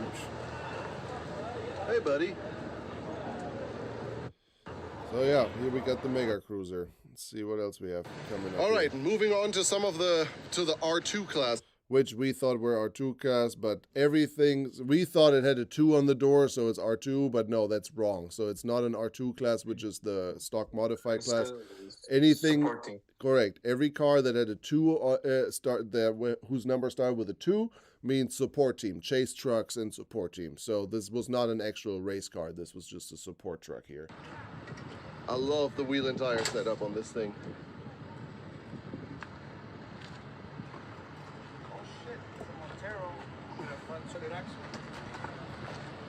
Really, really cool rigs. Yeah, that's one thing that I wanted to point out, dude. Like a lot of rigs, like Isuzu Troopers, the what was the other one? The Patrol, Hiluxes, trucks that had independent front suspension. These guys who put Toyota axles, like replace the independent and put a solid axle and swap a diesel from Toyota in all these vehicles, like All Monteros, yeah, all of them. everything That was Toyota pretty cool. engine, Toyota axles. Like Cherokee. here's a little Cherokee. That was one of the Marshalls. In a 44. Is it a 44? Is it? No, it's a 30, bro. Is it 30? Yeah. The 30. Dirty 30. Hi. This is your car? Yes. It's a nice Cherokee. We like American cars. American cars, yeah. It's 4.0? Yes, 4.0. 4.0? Are you competitor or medium? No, I'm a Marshall. Marshall, okay. Okay. 4 minutes. 4 minutes. 4 minutes. Here, some cool support cars here. Same setup Uses again cable. with the little thing. Yeah, he's cable. Also not race cars, just, I don't know, I've never seen those cars after this again. Pretty neat. Ha! Look what I found, guys. See, Jeep C. Oh, this thing was dope. Oh, that's the one that had the It's super right-hand motor. drive. Yeah. Yeah, this thing actually had a 2JZ in it with a turbo, which he showed us later. And like, I think I got it in my Yeah, yeah. Instagram story, but when we were there, we couldn't see it. But like, also a CJ7, which I don't even know if it isn't CJ7. Till today, I'm thinking it might be a Mahindra, which is the Indian company that had the rights back to build Jeeps basically for that market. But yeah, it had a Supra motor, Toyota axles, like, so also just crazy hodgepodge, man. But the cowl and everything, if you look at it, didn't really look like a Jeep to me. Warren bumper, and then yeah, as you can see, Toyota axle. You see, if you stop right there, Yeah. that's a Toyota axle, and then if you look at the control arm looking thing, a control arm, Yeah. it's like a radius arm, and that they would just literally swap the drivetrain and suspension from the Toyota straight into his frames. Yeah. And even this guy has a PTO winch sitting in there. Crazy. And I mean, and if it's a CJ, look, they put coil springs on it too. Yeah. True. Inside the chassis too, which is also something you barely see. Like, Yeah. crazy. So, oh, we got Commander Dowd here in the house in the super chat. What's up, man? Good to see you in here. Very cool. Let's see. Let's read some of the other comments. So Luke Wilson says, don't know how much damage and repairs they have to deal with during the event, but just seeing them run while almost submerging completely in water and mud is impressive. Yeah, those, I mean, they're literally built for it. Like, they think the same thing about us submerging our cars in rocks, you know? So, like, it's just how they build them. And Team 139 had to do a couple repairs. They had to actually pull the transmission out. They broke a portal and an axle shaft, and they ripped the steering twice. Yeah. Yeah, Robert Fisher pointed something out. It's interesting looking at the builds and the resources available to each country. That nails it. You know what I mean? Like, that nails it, because these guys make work what they got, you know, what the parts that are available. Why do you see Volvo portal axles in all of this stuff and no 14 bolts or, you know, whatnot? Because it's not available. They don't have them. Yeah, exactly. They make work what they have, which is cool. And like, you know, we can learn from that. You know, like, we may not have certain parts, but like, everybody has a different recipe, different way of doing things. So really interesting. That really made a lot of it. Oh, this was cool. This was cool. So I posted a reel about this on Instagram a couple days ago, and that was a Warren 8472 winch that was not just electric, but also PTO. So he could switch back and forth between electric and PTO. And here our driver basically explains this a little bit. And I'm not sure how well you guys can understand him. You know, please be respectful, obviously. But it's a really cool system. So I'm going to show it to you guys. Ah, now you can see. Okay. Can see. So it's a worn winch. Once winch, join the modified the PTO fast winch. This is a Range Cruiser Prado 90 series. The same that they call the front axle gear. Okay. You can use PTO, can use electronic. Very, very cool. Yes. Super cool to see. Yeah. If the challenge, you modify the two motor and this very good. Yeah. Yeah. So if you, I don't know if you guys understood this, And but like here's the reason for that. Like, I got a bunch of comments on Instagram, like, why would you even need that? Why do you need both? Because the PTO is obviously faster than the electric, but when the engine is off, you know, let's say your car broke, something broke, you have no more power, the engine is off, or you're in a situation where, I don't know, you rolled or you're underwater, whatever scenario where you can't use the engine, then you can't use your PTO. If the motor is not running, you can't use PTO. So then you still got the electric part of the winch that can work. And if you need to winch fast, you can, and the motor is running, you can use it as PTO. So in every scenario, that one winch works. This is a worn winch that it has an electronic motor on it, but then it also has the PTO drive on it. So you can basically run it off your gearing. So the faster your drive shaft spins, the faster this winch spins. But you can also switch it over to electric, which is very, very cool. I think I'm even going to What's up, Lawrence? Lawrence is in the comments too. Lawrence is in there. Hey, what's up, buddy? Very cool. As Sky's asking, did you guys get a chance to drive any of the cars? So I didn't. I didn't even attempt to try to fit in there. And Will actually drove one car, right? You No, dude, I drove two. I drove the Russian. Yeah. I don't think I told you. Yeah, the last night, the one night after they won. Remember the Forza team with the green one? Yes. Okay, so we were drinking beer, whatever, hanging out, and they were out. Let's go do one of the SSs at night, but they were kidding. And I walked into their car, I got in it, and you don't need a key. You just hit a button. First, like, you hit a button and it started. And I started like driving it off, and he's running behind me like, wait. I didn't know. Okay. Well, here in the video, you can kind of see what the PTO drives here. I mean, we've showed that before, so this is kind of what the PTO looks underneath. You know, it goes with drive shafts all the way to the transfer case. Sick. Heck yeah, Brian M. Thanks for the donation. Thank you very much, my friend. So yeah, that was the PTO / electric winch, all in one, into a worn winch. Really, really neat. Yeah, here's Team Thailand. So Team Thailand was rolling in the deep, so to say. Like, those guys came with 3 cars, 1 for each class. R1 Unlimited, R2 Stock Modified, and R3 Stock Class.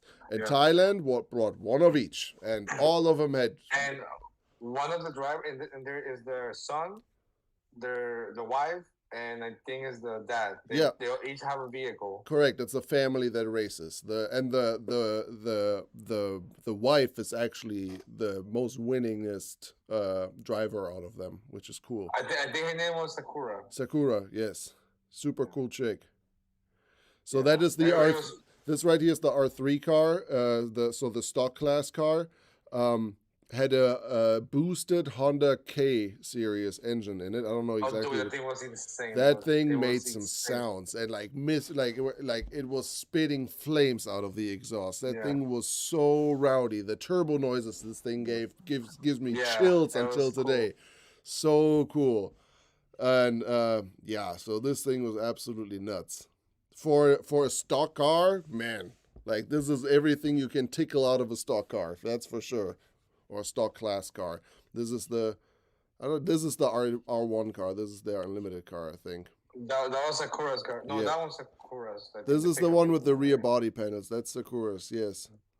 Yeah, I think that one had a... Yeah, you see it still has a frame under it. So this one still has a frame. This is tube chassis. So, yeah. And that one had a 3GS motor. I think it had the 3-liter turbo from Toyota or something like that. Yeah. Yeah, that will make it a little power. This was the Unlimited car, also big 24-volt Winch here, Gigapin 100. The 100 stands for 100. I don't know if it's feet or meters, but a lot of rope. This thing has winch line for days. Yeah. Yeah, and then you see here 3 brake calipers. So this is nuts. 1, 2, 3, and then the wheels. You know, what doesn't fit will make fit. Look at that. Like literally crazy. But yeah, 3 brake calipers on it, and I would say like regular brakes, cutting brakes, and handbrake.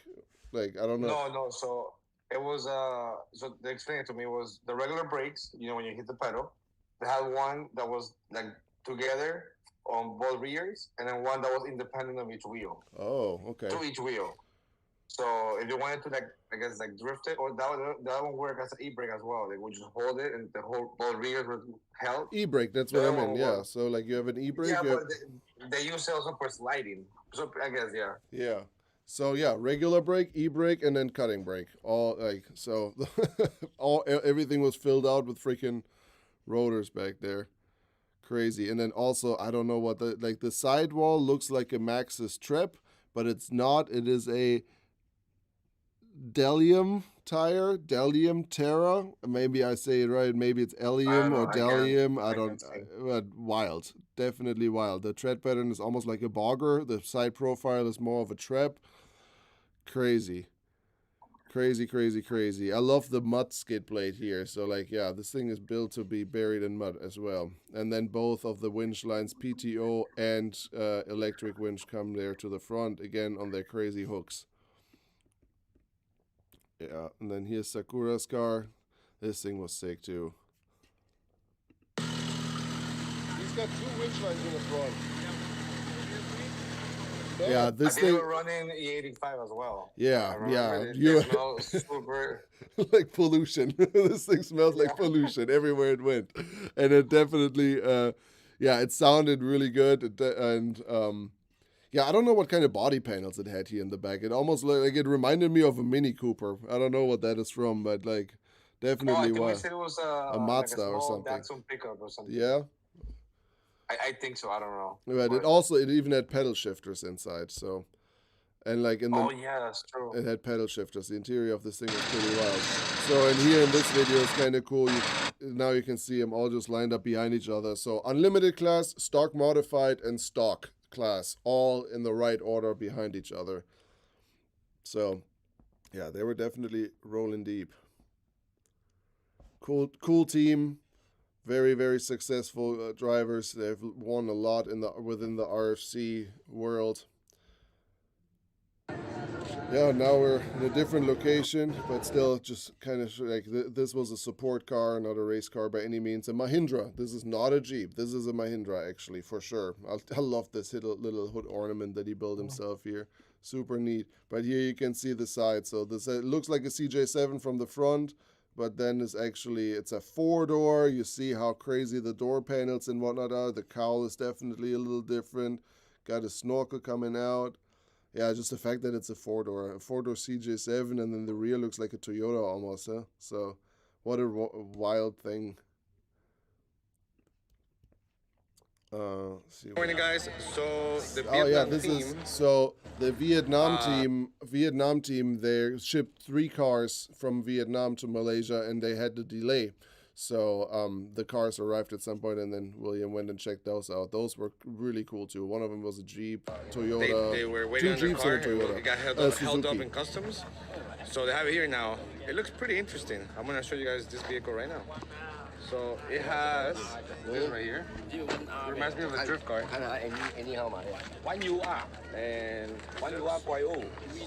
full PSC. Looks like Volvo axles as well. Looks like Volvo axles is a common thing here. So I gotta we might have to consider that if we build a car. We just go full Dana 60s. Cool Jeep, man. Really cool build. 1R, that Toyota engine? That's a V8, right? No, V6. 1R. Yeah, that was 4.0 from the FJ. 4.0? It's a 4.0 from the FJ Cruiser. Okay. 4.0. From my FJ Cruiser. There we go. Wow! The Jeep guy knows his shit. Yay!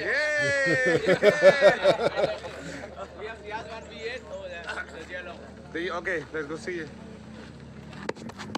Bro, these guys are awesome. That's it. Morning, It's cool Vietnam. too. Congratulations on getting your cars, man.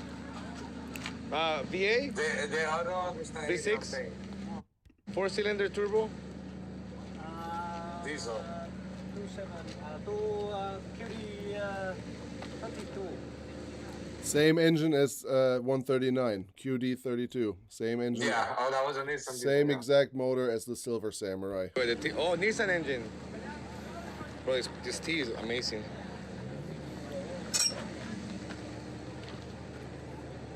Yep. It's diesel, right? Diesel? Diesel.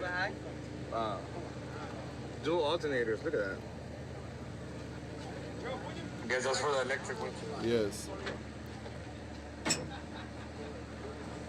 Man, this team looks very promising, I gotta say.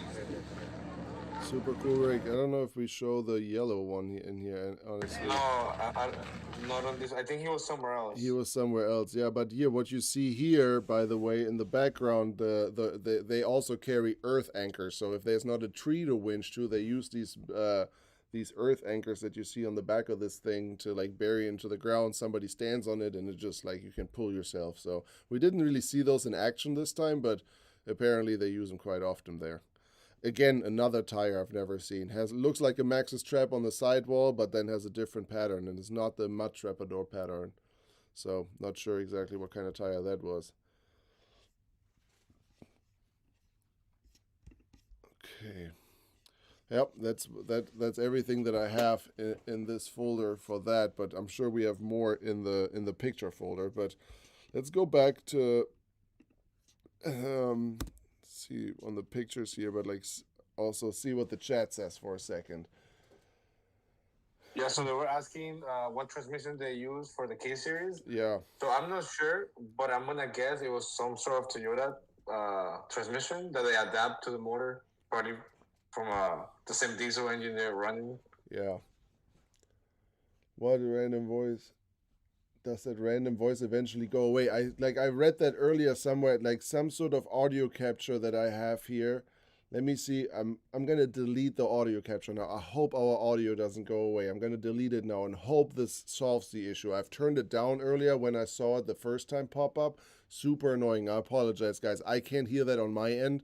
And I've seen a comment about that earlier. Apparently there's a voice every couple minutes saying that some like SWB audio capture device is out of use or something. I don't know exactly what it says because I can't hear it. And I turned it down. I see it here, but I'm not using this tool. So I turned it all the way down after the first comment and never saw it again. But like, I'm going to delete it now. I hope our audio doesn't go away. Bam. Okay. Guys, please in the chat, let me know if you can still hear me, okay? So, I completely deleted the tool out of my streaming software here now because I'm not using it. So, I hope that didn't mess it up. So, please let me know that you can still hear me loud and clear. I'm very sorry about that, guys. That's really annoying. Now we have that in the entire live video because it's like automated voice every couple of minutes keep saying about it. Yeah. Okay, good. So apparently my audio is still there. So guys, keep me up to date if this annoying voice is finally gone. I'm sorry about that. All right, let's move on. This is a car that the police drove in. It was just an official car. Warned 8472 winch in the front. I love the Defender pickup trucks, man. Is such a attractive vehicle. Like, wow, really, really cool. Here's another one, also another police car. Super nice. That was so cool. Like, they had that only at the prologue stage. I never saw it after that. And like, it was just a spectator platform. And Will actually got to ride on top of it and cruise around. Yeah, twice. I had the opportunity to, but I was not feeling good in the moment where he offered that to me. He was like, oh, come on, let's jump on. And I was dying. I was like, I'm not going anywhere. I think you're having a heat stroke, dude. Yeah, so yeah, that was pretty cool. Man, that was a good moment right here for us, man. It was really cool to see. So Pro Rock Engineering is a shop in, I want to say in Malaysia or Indonesia. And I've been following them on Instagram. Like, they build some really nice stuff. They're currently building a Mercedes G-Wagon with an LS3. They built some really nice stuff. Anyways, the Yep. son of the owner came all the way out to the event just to meet us because he saw on our Instagram story that we're going to be there and they wanted to meet us. So like that stuff like that just really like, man, we're on the other side of this planet, and like some kid drives, you know, hours out of his way to come and see us and get his shirt signed and gave us some swag. So that was super cool. Here, that was at our first game. Little lizard trying to hide from us. Yeah. Oh, damn. Did you not I see it? remember that. No? No. I Cool don't- little lizard. I'm glad I didn't. I love lizards. Lizards I'm down with, man. Snakes and whatnot, not so much, but lizards I'm down with. Let's see what the chat audio sounds good again, apparently. Okay, good. So, all right. So this is basically how we slept. Like the first prologue stage, you saw that in the video. The very first night of camping, or was not really jungle. I mean, yes, it was jungle, but we had a concrete pad with a concrete roof. So it like we were kind of in the dry. But every other night from there on forward, this is exactly how we slept. So like those guys just Which I would like to add to that at first, like at least for me, the impression I had is that we were literally gonna have to like figure out our camping everywhere. Yeah. You know, and like these guys took really good care of like hosting the event for everybody. You know, it was really cool. That was really nice. That was a part of the phenomenal organization of the event. Like some of the volunteers for the event showed up at the campsites a couple of hours before or at the same time as we did, whatever. Sometimes they were there before, sometimes they were coming with us together. Anyways, but those guys actually did all the work, putting up the tarps, put like the tents and whatnot, everything that belonged to us, we put up. But like they put a tarp down on the bottom, they put the structure up, the tarp on top. So we were basically ready to move on. They put lights in there, they wired everything. So yeah, they did a really, really good job with that. Still didn't help how hot it was, 24/7, man. God. That's still, yeah, it was so hot and humid, it was unbearable. This is a rental car that the Philippine team drove. Got a factor 55 in the front. Look at that. It's kind of cool to see. Yeah, here's our friend, man. Like you guys probably all saw this picture floating around social media. I posted at the very beginning, man. That is a leech. No, thank you. That is a big leech. I had one on my foot that I got rid of. I think it was also in the video, but it was tiny. This is, from what they told us, more of a leech that you see on cattle. And it was in this same river that we were standing in all day. And this police officer had it on his foot and like was kind of proud of it and thought it was funny and kind of treated it like its pet, right? Like he really didn't care. Yeah. They're harmless. They don't transfer any diseases. They don't do anything. They're really harmless, but extremely actually, apparently in some, there's places that you go to, like they put them on you on purpose because they're like killing. They clean you. They clean the toxins out of you. I don't freaking know what they do, but apparently something good. I'm good. Somebody, Jim Isaac is asking, did you guys bring home any health issues? Nope, not at all. Zero, not at all.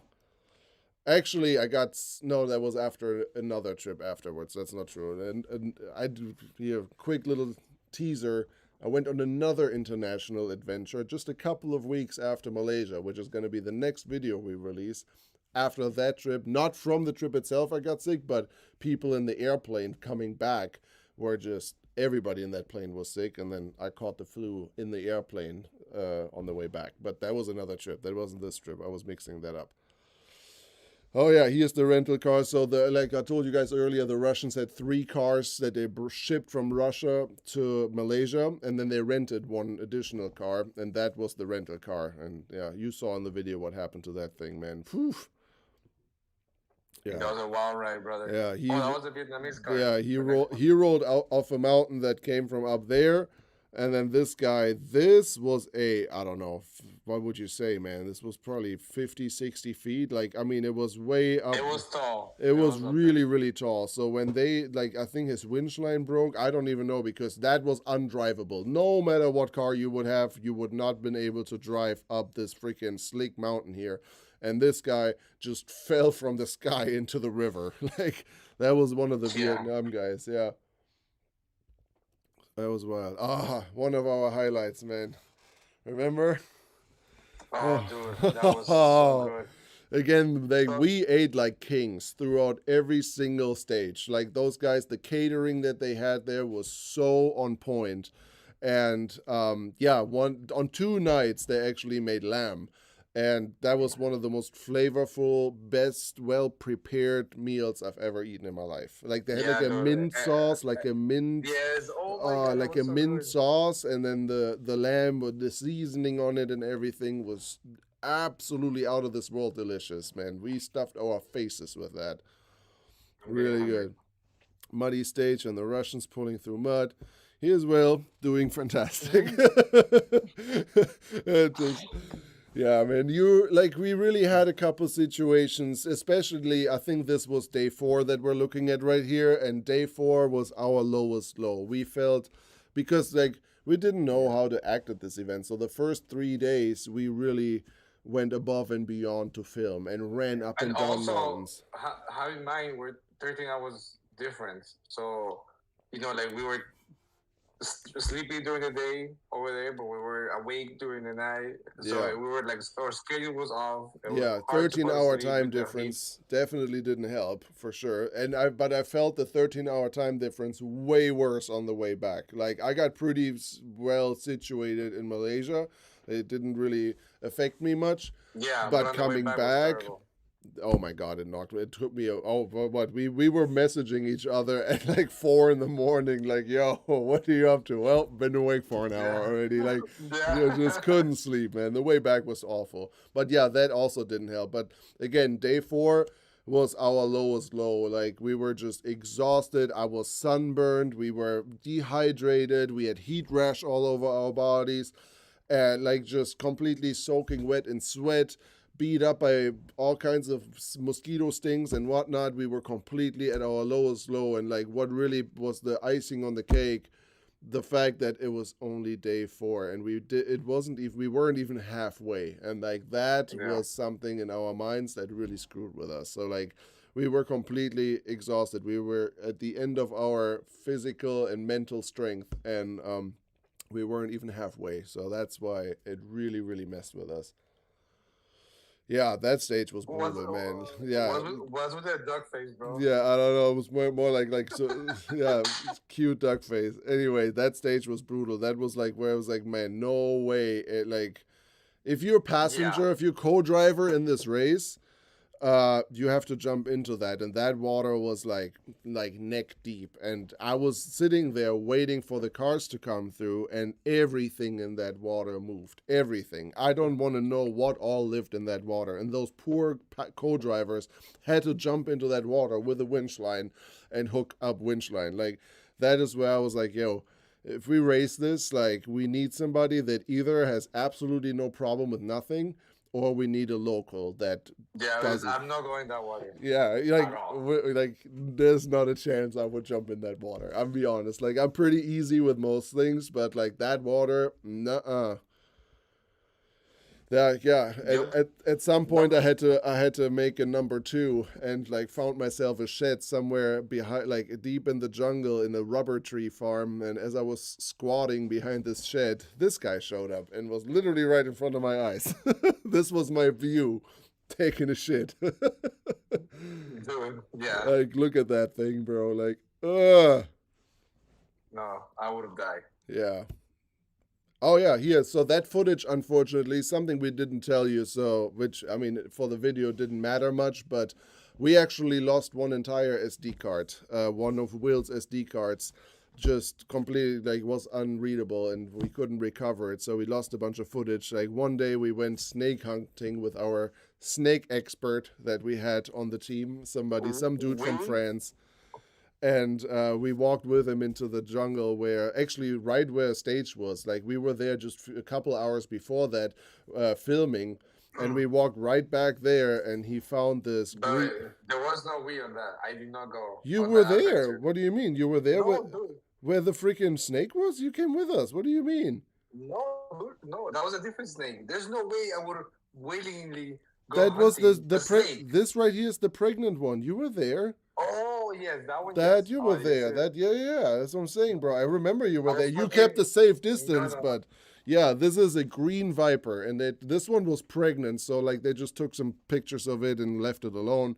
But this is a green viper, and they said if this thing bites you, what did they say? You have 8 minutes. If you don't get an Yeah, something like that. anti-vaccine, within 8 minutes, you're dead. You're dying for one of the most poisonous snakes out there. So, yep, there was that. Yeah, I remember that one. That one was scary. Yeah. I thought you were talking about when the guy went hunting at night and he wanted us to go with him. I was Yes. like, no way, dude. Yeah, exactly. He was like, oh, like at night, middle of the night in the jungle. He was like, oh, I'm going to go snake hunting. And like all he had was like this little like, grab things and a flashlight and was ready to walk into the jungle. And he was looking for pythons and all kind. We were like, you know what, bro, we're good. Like, tell us about your experience when you come back. We're Hard good. pass. Yeah, during the day, this one we went with him to go check it out, but and I had video footage of it, better than the picture actually, but that was on the SD card that we lost. So, anyways, yeah, big snake, very very dangerous snake, green viper. If you want to Google what the snake is, green viper. Let's see the comments here, the chat. That was an adventure you went on. Yes, sir, it surely was. Did you bring home any? Oh, we talked about that. Did you get any of these guys signed up for the next Hell and Back? Bro, if we build an RFC car and bring it over there, I'm not opposed to make a Hell and Back Malaysia Rainforest edition one day. That would be the coolest thing in the world. Get some of these guys to go on a trip with us. Super down. Angel M, would you do it again? In a heartbeat. Like tomorrow. Sign me up. Any day. Doesn't matter. Like as miserable as we were, this was the best experience of my life, and I would sign up tomorrow to go again. So Yeah, I'll do it again. no doubt. Now we know more stuff. Though, Yeah. So we wouldn't struggle as much. Yeah, I mean, let's talk about that really quick. Like, what would you do different if you would go again? I would rent an RV. A rented RV? No, dude. Honestly, like, I think the most brutal thing was that, like sleeping in there in the heat and then waking up, like being in the jungle, like it's and we were technically still glamping, like it's not like we were hunting and stuff for our own food. Yeah. But what would I do different? I would there was enough power, so I would have got a fan or something. Yeah, that's my big thing. I think if we had just a little fan, I'm not even talking AC, just a fan, just to move some air at night, that would have been a game changer. Like just to be able to escape the brutal heat for a second and just have air moving into your face at night or even during the day for a minute would have been a game changer. So that is the biggest note and something we talked about 24/7. Bro, we need a fan. Bro, just a fan. Just 5 minutes of a fan. Like that's all we would have needed, and it would have been a lot more enjoyable, and the nights would have probably been a lot easier. So a fan is one big thing that I would bring next time. So another thing I would do if we were to go as media again, because if we go compete, it's different. But if we go as media again, I would rent a car. I'll rent like one of those official trucks, with a driver and everything, and then like, just have our own car, like be able to bring our own beers, stuff like that. Yeah, so we were we were very dependent on other people, obviously, the whole time. And like sometimes like we had all of our drinks and food in somebody's car and the dude ran off and had locked the car and we couldn't get to it all day. That. Like stuff like that was super annoying. So like, yeah, that's would be nice if we would just have our own car there, just a Land Cruiser, something to get from A to B. Maybe even something like if we forgot something, we can get into the car and drive somewhere to go get stuff. Like that would have been nice. I mean, even though sleeping in the jungle was part of the experience, and I did enjoy it. It wasn't really miserable. It was just the heat was tough, miserable. but The camping itself wasn't that bad. Our setup was good. What we brought setup wise was good, but if we had a car, we could have gone to a hotel at least a night or two. Yeah, I wouldn't do that. I would roughneck it every single time like that, like and be part of it and not skip out. But that was like maybe to take a shower, like drive to a nearby hotel after 4 or 5 days and just take a regular shower would have been nice. We showered in rivers, guys, every day. So And I was terrified every time. Yeah. In rivers where there's everything. Sometimes when it was dark, you did the river showers is nothing I necessarily miss, but it was a cool And experience. the water was cold. Yeah, cool. I mean, which was great. I was not complaining about the cold No, weather. I wasn't complaining, but it was cold, like really cold. Yeah. So, and this was another thing. Will didn't see that. I went, Will was at a different part of the stage, and I walked into the jungle, and there was a Russian. This is what I'm looking at, by the way, right there. Oh yeah, there was. So, and one of the Russian co-drivers walked towards where this thing was, and the marshals on the course start freaking out. And all of a sudden, we started talking to them, and they said those are, really, really dangerous wasps. And he said, more than 2 to 3 stings of these wasps is nothing that the human body can handle. And they can kill you. That's how dangerous they are. So, yeah, huge wasp nest.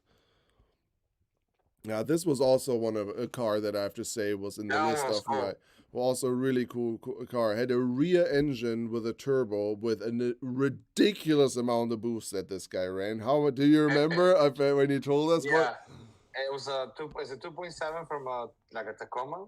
Yeah, and it was running 22 pounds of boost on stock, everything. Yes. I was like, 22 pounds of boost. He's like, yeah, it's okay.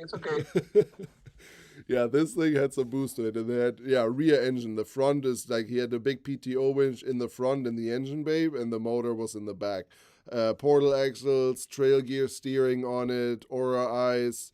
Again, you can see the hooks. Again, this is not for recovery. This is where the winch line then again gets routed through these hooks to pull the car in a 90-degree angle and to get the rope out of the tire. So super cool. I don't really understand why this guy had traction boards on the roof. I don't think you're not using those there. And then high-end windshield wipers, with big flow water and whatnot, which is kind of cool. They modify their windshield wipers to have to really put some water out to clean the windshields. And this guy was actually running 40s, one of the few guys that was running true 40s, these CST tires or whatever they're called. Super aggressive, really good looking tire in my opinion. I really like those tires. And even making that much power, it struggled to move those tires. Yeah.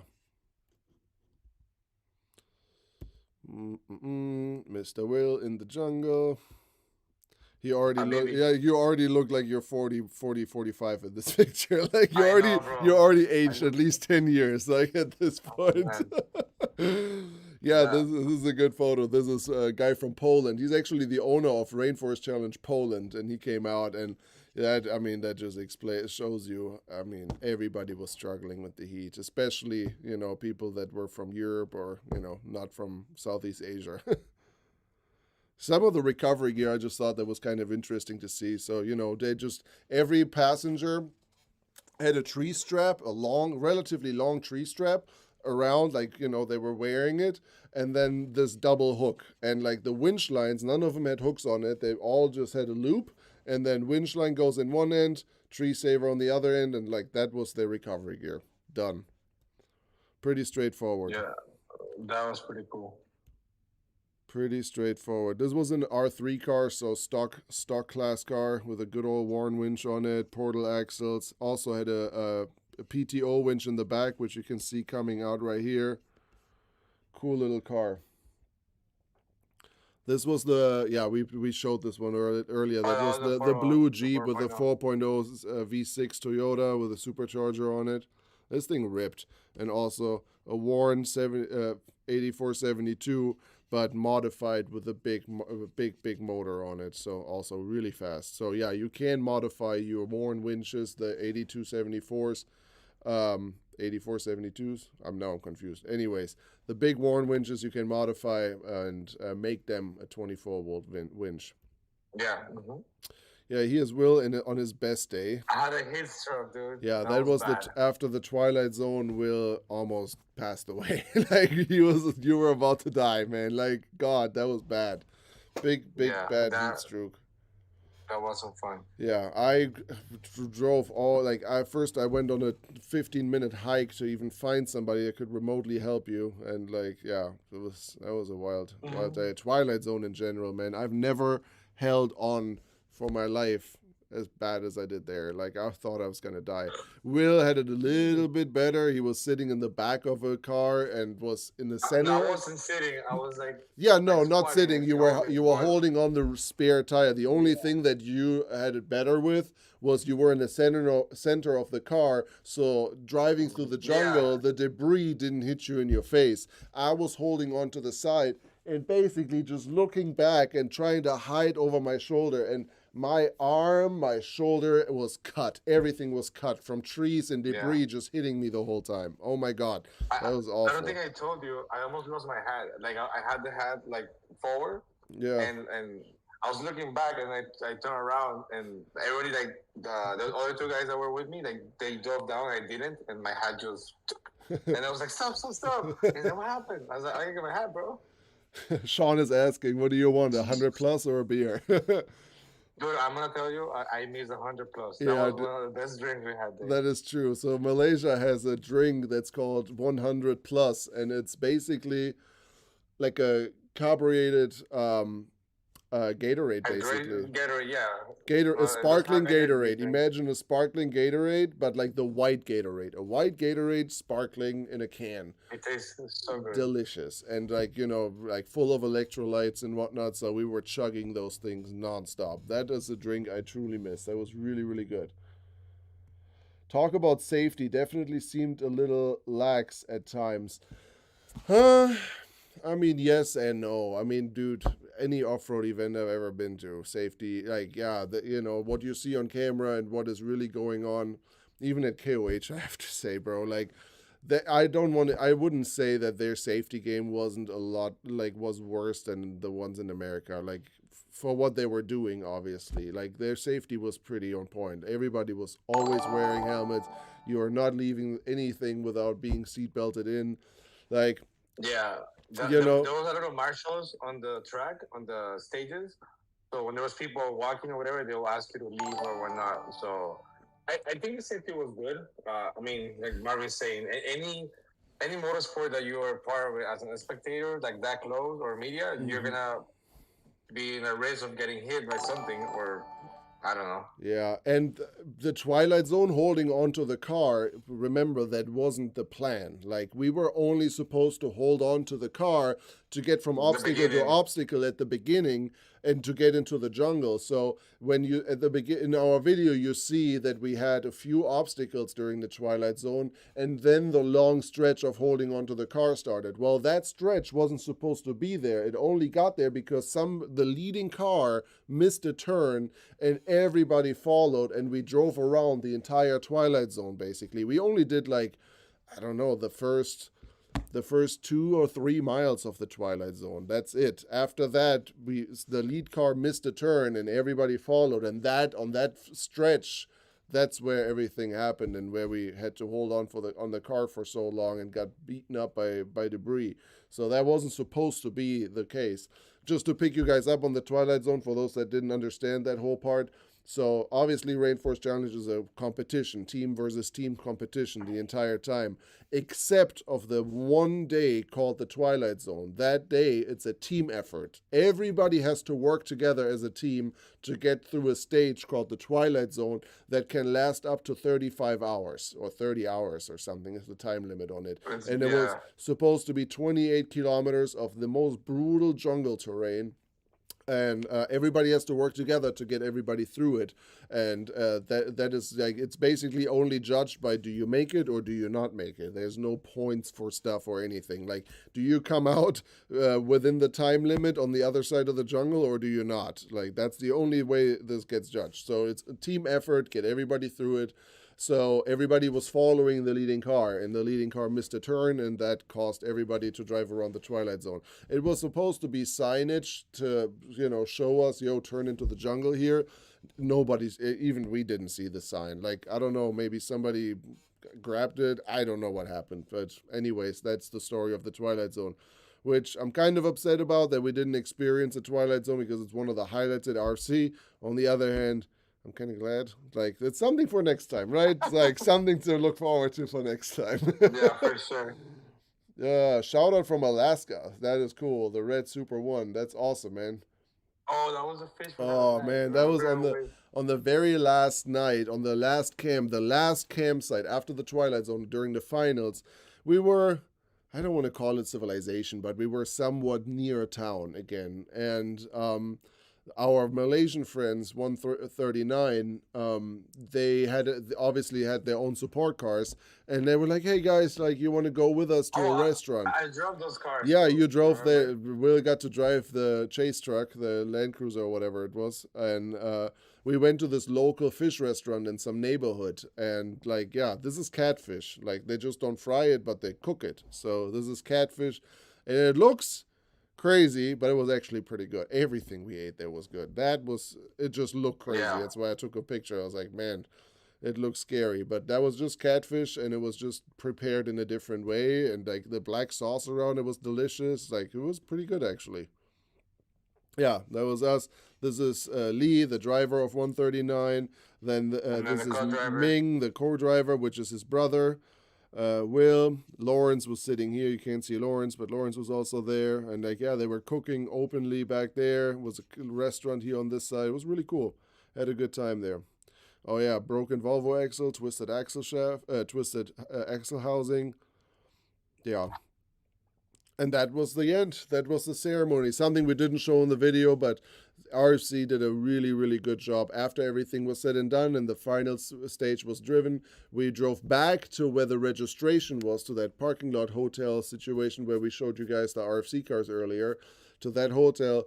And from there went to another hotel that was just right next to it, and they had this big like gala room set up with a big stage and a sit-down dinner. Everybody had their seat reserved for them, and a 3-course menu, really nice. So we all sat at these tables, and they gave us really, really good food. And like, yeah, that's when the trophies were given away, and yeah, the winners were cured for each class, and it was they had live bands playing there, and they showed a video that kind of captured the event. It was really, really nice. It definitely exceeded my expectation. The best winner ceremony I've ever seen in the off-road community, by far. Like, not even KOH has something like this. This was very, very nice. And the most exciting part for us of that night was we actually got an award. Like, Will and I got an award for, yeah, like a media award, basically. So that was pretty cool. Here, there you go. Certificate of Achievement. That was our participation trophy, Will, what we were waiting for. Yeah. Yeah, but like that was cool. It was just nice. You know, they brought us to the stage, gave us a little little award and a certificate, and as a sign of an appreciation, but also just as the media guys that completely went above and beyond to capture the event. So that was us with the Team 139. They didn't do the overall win, but like within, they had so many different subcategories. Like the classes, like we said, was R1, R2, R3, or unlimited, stock modified, and stock. But within those 3 major classes, they had subcategories again with like portal axle, non-portal axle, PTO winch, non-PTO winch, gas powered, diesel powered. So a bunch of different. So at the end, a lot of people were able to get trophies, and like they won, I think, then the diesel class in the unlimited class. So that's why they got a bunch of trophies as well. So got some pictures with them. That was the Russian team. They took the overall win. Super cool. Man, those guys are cool. Yeah, all of these people are just like friends for life. Like we still talk to all of those guys. And then yeah, then instead of taking the bus back to Kuala Lumpur with everybody else, like we joined Lee and Lawrence and his family, and they had a brand new Land Cruiser just as a car there. And we're like, oh, come just drive with us. And then we actually went to a sushi place together and ate together and just, spend another day together and hung out, which was really, really cool and super, super nice. Like, those people were just the kindest people we've ever met, man. Like, so good. And, like, the food was incredible. I don't even remember like, the sushi, oh, my God, was insane. Dude, this was some egg soup that was out of this world. Oh, yes. That was really good. Yeah. The sushi was so good. So good. Octopus, as you can see, like, freaking Kraken.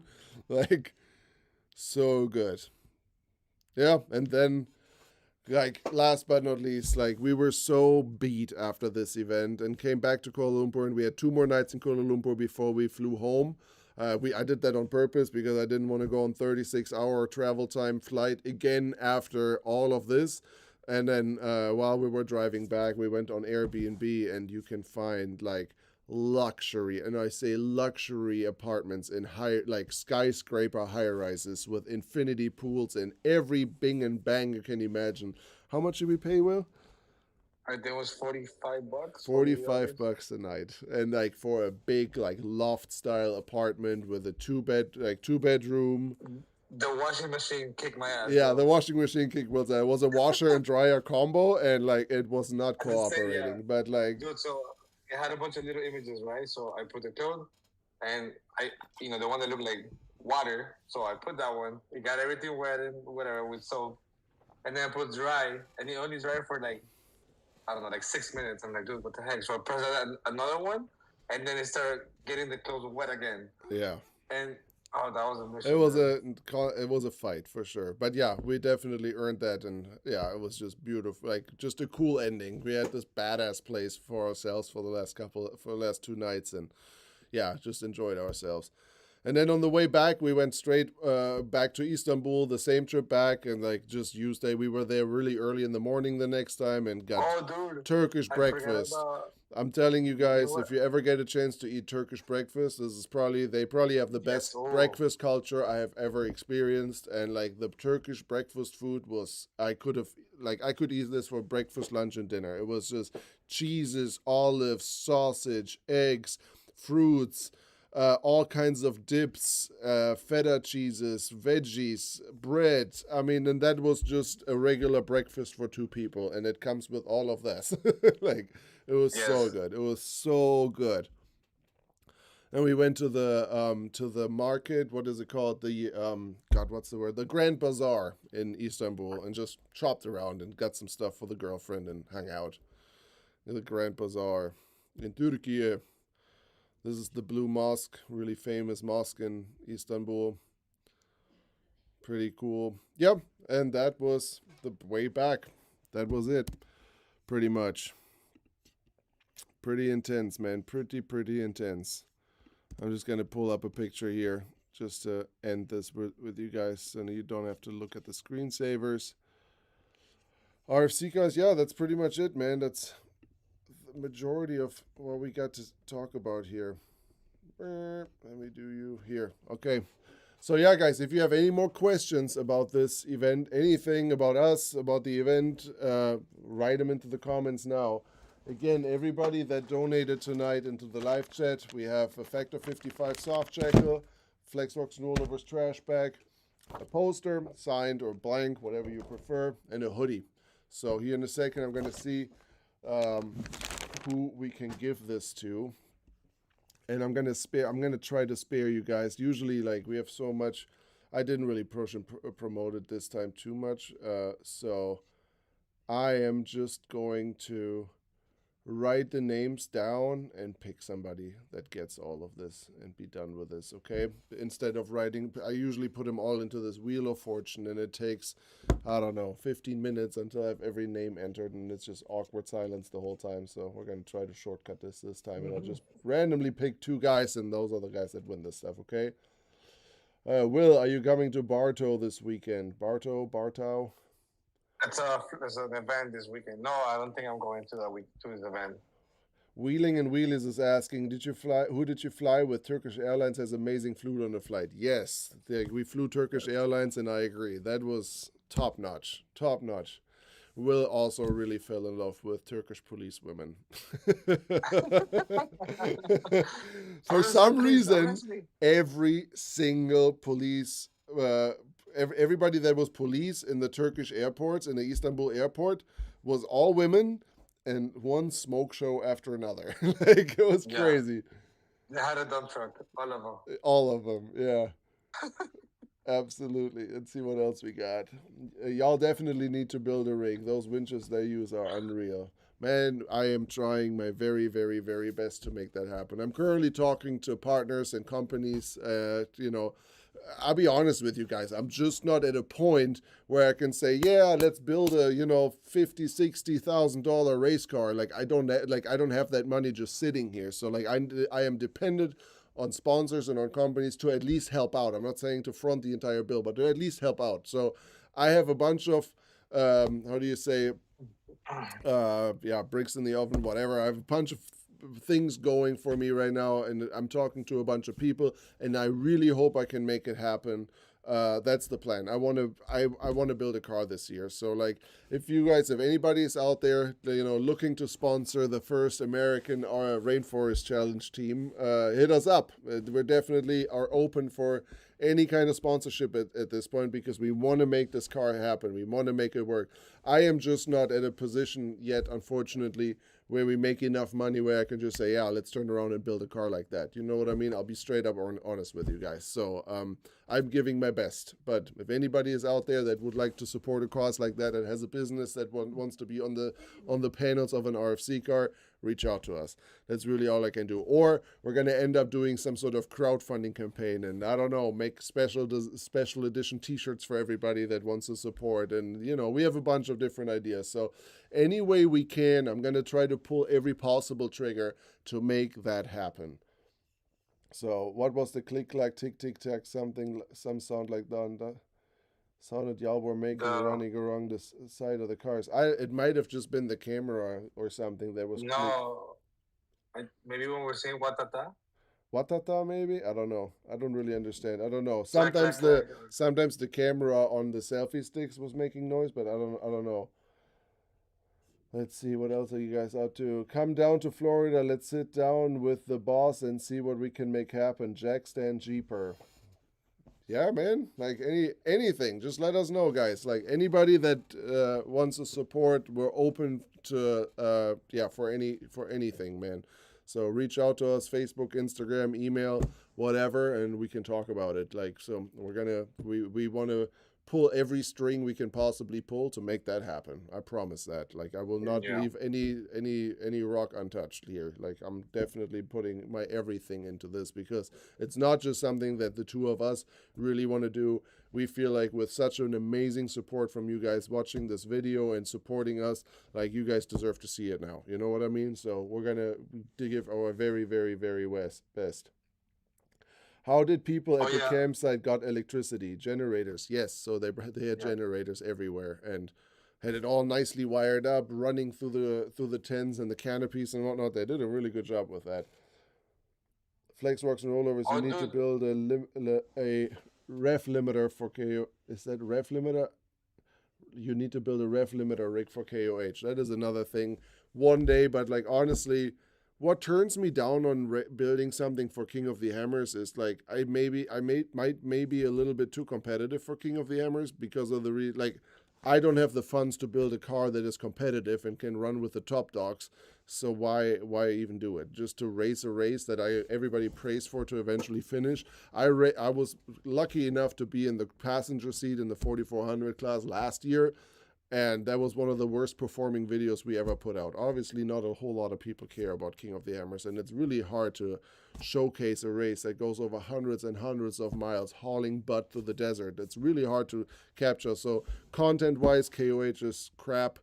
And it's also just like let the other YouTubers deal with that. Like, I have not a whole lot of motivation, honestly, to get into Ultra 4 racing or King of the Hammers. I love the event, I really do. As a spectator and an enthusiast, I love being there and to wheel and hang out with everybody.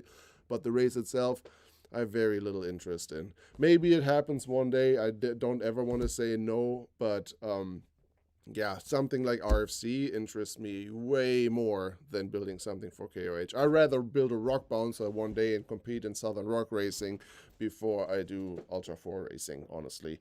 No disrespect to anybody out there, but just doesn't tickle my fancy too much. What about you, Will? Ultra 4 versus KOH versus RFC? I mean, I've always liked Ultra 4, but the RFC, I don't know, it feels like it's tougher to me. It is. Oh, dude, there's no doubt. Anybody can come at me for that and try to argue with it. King of the Hammers is glamping compared to Rainforest Challenge, and it is on the driver, on the car, on your mental state, everything. Everything is a million times tougher at RFC than it is at KOH.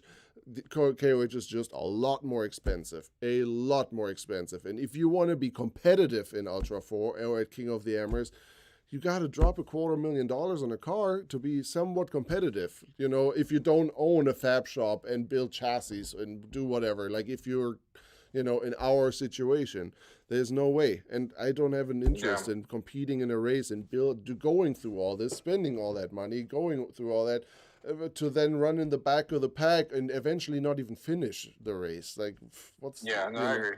I'd rather go out to Johnson Valley and wheel with my friends. Like, that is a lot more fun. Yeah. For me, I am forever grateful to John Grounds to give me the experience of being in that passenger seat and experiencing that race. But I told him that in person as well. KOH, just to finish that topic, the stress, money, and just pure stress and money factor versus fun is way out of whack. Like, the fun is here, and money and stress and exhaustion and killing yourself for 2 weeks plus prepping a car and whatnot is way up here. And that I can't get behind. I'm sorry. Like, it's just not, I'm not into it. Let's see, what else are people saying? Just watching the video makes me want to take a trip there. Guys, I can only recommend it. Get with the RFC organizers, or, you know, just fly over there and do it. Like, totally worth it. Rent a car in Malaysia and, you know, take it on your own. Bring some camping supplies. Take a rental SUV that can at least get you to the stages, into the jungle, and rock and roll, guys. I cannot stress that enough.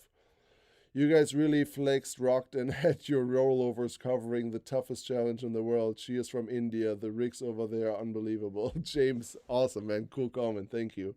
KOH has become a shit show in the last 10 years. Wish it was how it used to be, from wheeling and wheelies.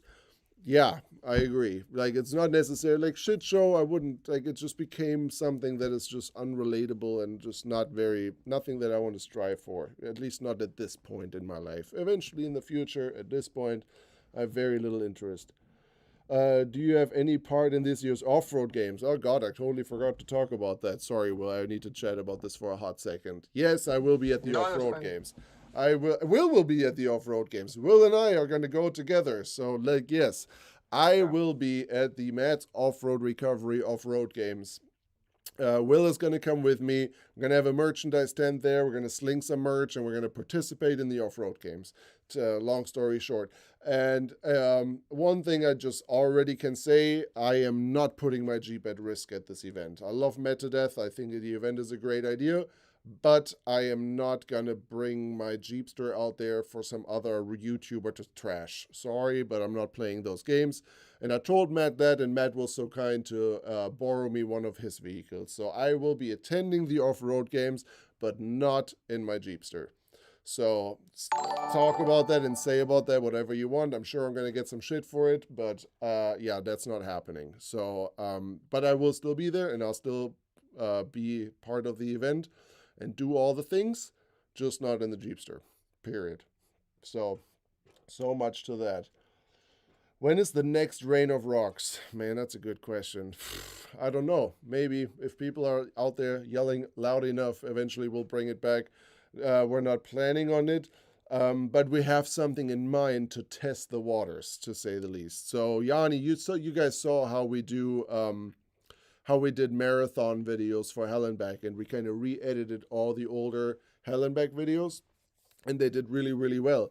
So Yanni and I came up with the idea to, before we put the last nail into the coffin of Rain of Rocks, we are going to re-edit and re-release the last season, maybe the last 2 seasons, and see how that goes. And if those videos do better than the ones that we originally released, then we will bring back Rain of Rocks. But that will be the deciding factor. But we are, you know, our budget is too thin spread, and Rain of Rocks is an expensive production and takes a lot of work and a lot of effort.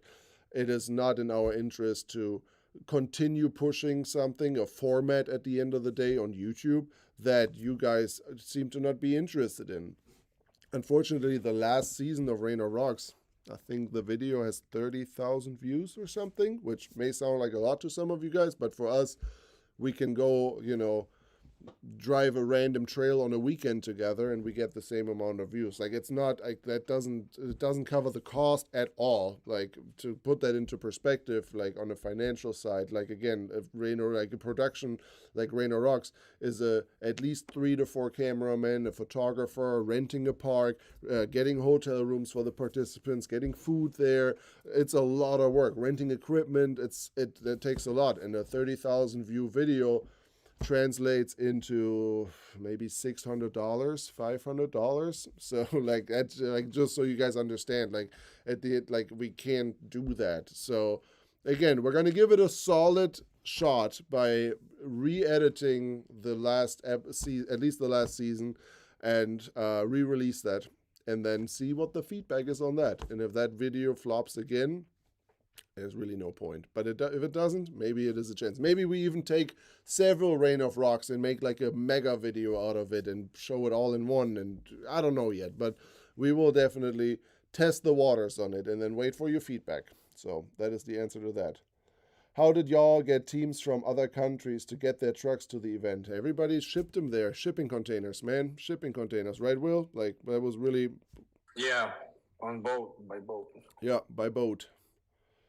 So, do you have any part of this year's off-road games? I answered that already. How did the team... Yeah, I think Paul had the same thought you had with not letting others trash your stuff. Maybe. I don't know exactly why Paul... Paul, I think, completely got out of it. I think Paul is not even part of the event at all. I didn't want to do that. I respect Matt. Matt has always been really good to me. He's a great dude. So I didn't want to completely call it off, especially not after they offered me their vehicle. Let's put it that way. I was about to call it off because of that reason. Then they came back to me like, yo, we understand. Like, my Jeep is my bread and butter. I don't have 14 vehicles in my driveway. You know what I mean? So the Toyota is out of the question. That thing doesn't have a roll cage. It's a manual. It's carbureted. It dies when you put it on an incline. There's no way the Toyota can be driven in that event.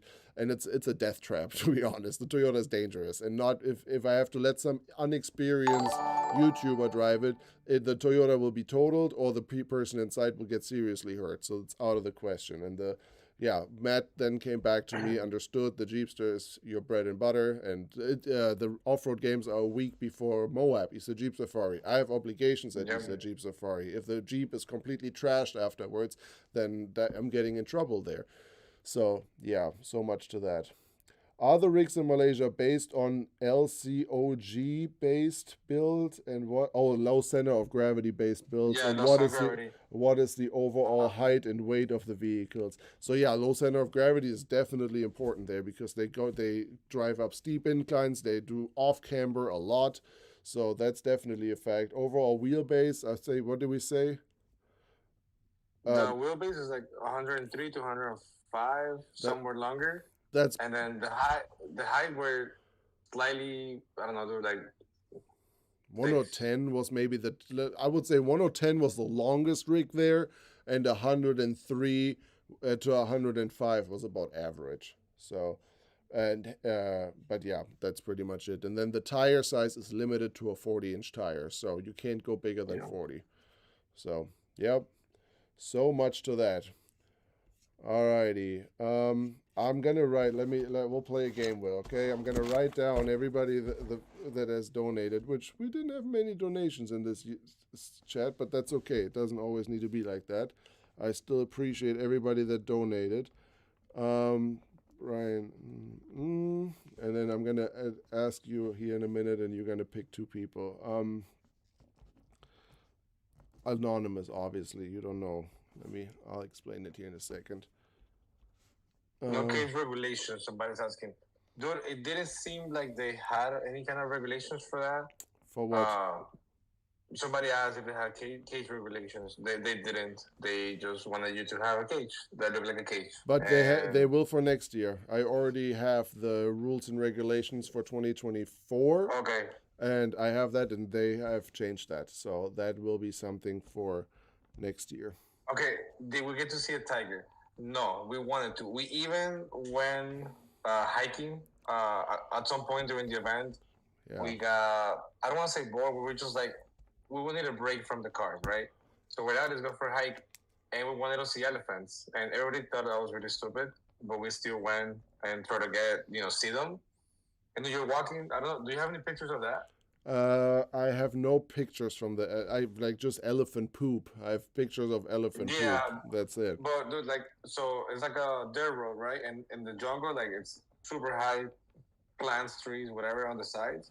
But then as you walk, you can see like a tunnel where elephants walk by.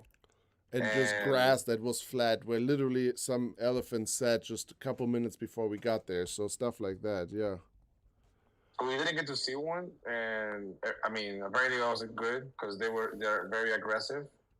Yes, and also when we got back and we told the people that we just went for a jog in the jungle to find elephants, they got pretty upset with us. That was not a good idea because the elephants hate humans and they will just stomp you over. So yeah, we saw a couple monkeys on the road. Yeah, every time we pull a camera out, those suckers wouldn't move anymore. Like we saw several monkeys, but they were very, very impossible to capture almost. So yeah, unfortunately, but I would have loved to show you guys a little bit more of that footage. But regarding tigers, we were told that the second camp where we went, just a couple days before we got there, there's an indigenous tribe that lives just down the road from where we were camping, and they had livestock. And just a couple days before we got there, tigers killed the entire livestock of that tribe. So they're everywhere, but we were making too much noise with engines and generators and people everywhere.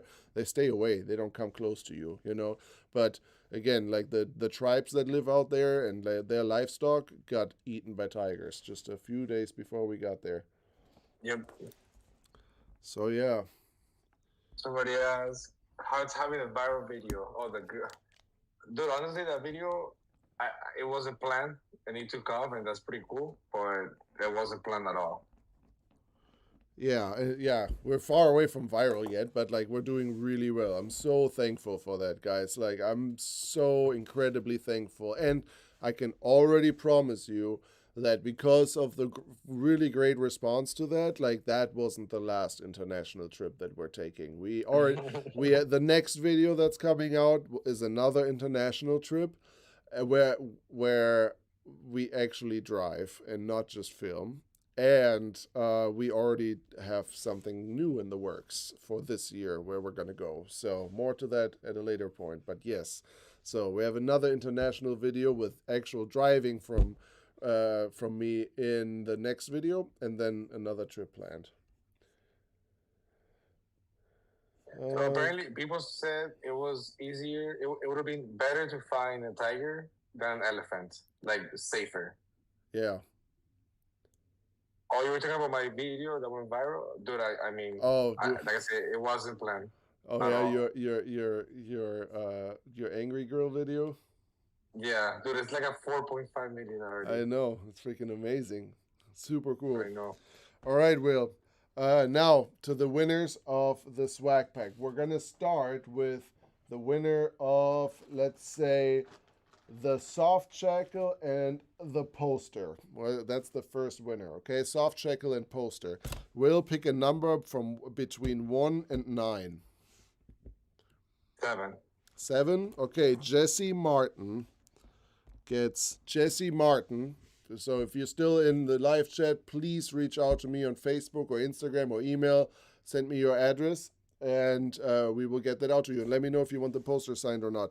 Jesse Martin gets soft shackle plus poster. Okay, and now give me another number between 1 and 9, except of 7. 3.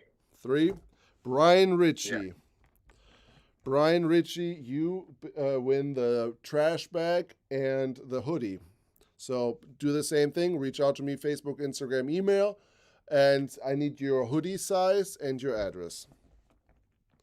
Hoodie plus bag. So I got got it all noted. Doesn't get lost. All here. So yeah, Jesse Martin and Brian Ritchie, thank you guys very, very much for participating. And you guys won the giveaway for today. So reach out to me if you're still here in the live chat. If not, I will try to get a hold of you through social media. But if not, within a 24-hour, or let's say 48 hours, I have the rest of the names written out, and I will just move one down. Okay? Cool. Anything else you guys want to see or ask? I don't think so. Will, you got anything else to add?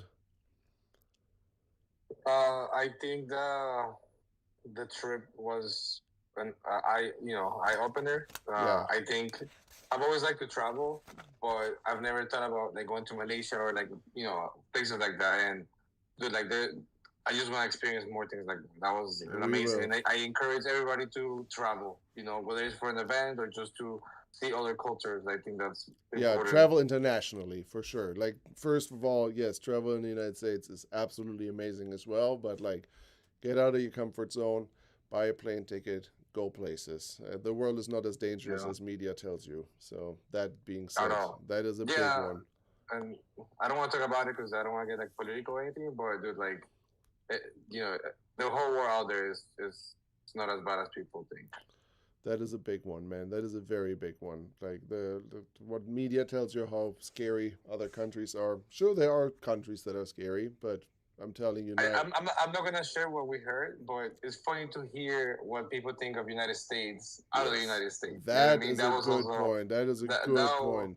Like, we had to also clean up with a bunch of stereotypes and why some of these guys have never traveled to the United States and are not going to travel to the United States. Because what our media does here, talking about, best country on the planet and everything else is dangerous and scary, the same thing is happening in other countries about the United States, So, like, that's a very, very good point, Will. Like, a lot of these guys also think very similar about the United States, and like we had to sit down with them and kind of give them the, a reality check on some of that stuff. So, that's a good point, man. But yeah, never be afraid to travel. Don't ever be afraid to try out new things, guys. That is definitely the way to end this live stream here today.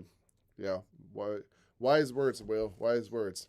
And yes, this will not be the last international adventure. Not like Will and I have a bunch of cool stuff planned in the United States as well as outside of the United States. You are going to see Will a lot more frequent on our channel. I hope everybody's cool with that. I think the response. Yes, I wanna ask like if they like me or they're like, bro, like what the heck is this guy doing here? So I would like to know that. And, yes, write in the comments like you guys want to see more of Will on this channel, yes or no. Definitely let us know about that, and I hope you guys enjoy Will on the screen as much as I do, and we have a lot more adventures to come, my friend. A lot more to come. Yes, sir. Yes, sir. Somebody's asking if watata is the same to send it. Watata is kind of like imitating the rev limiter of a vehicle. So and it's the process of sending. It was like an international word. Everybody understood what watata meant.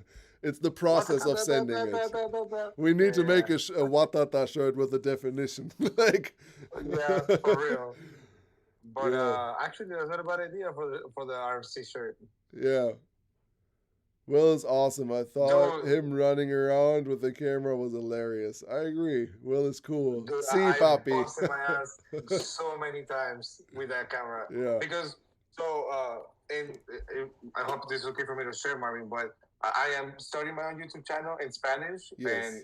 But dude, like running the business as well at the same time takes a lot of my time. So it's been like not as efficient as I want to. But I've learned so much from Marvin. I'm still learning.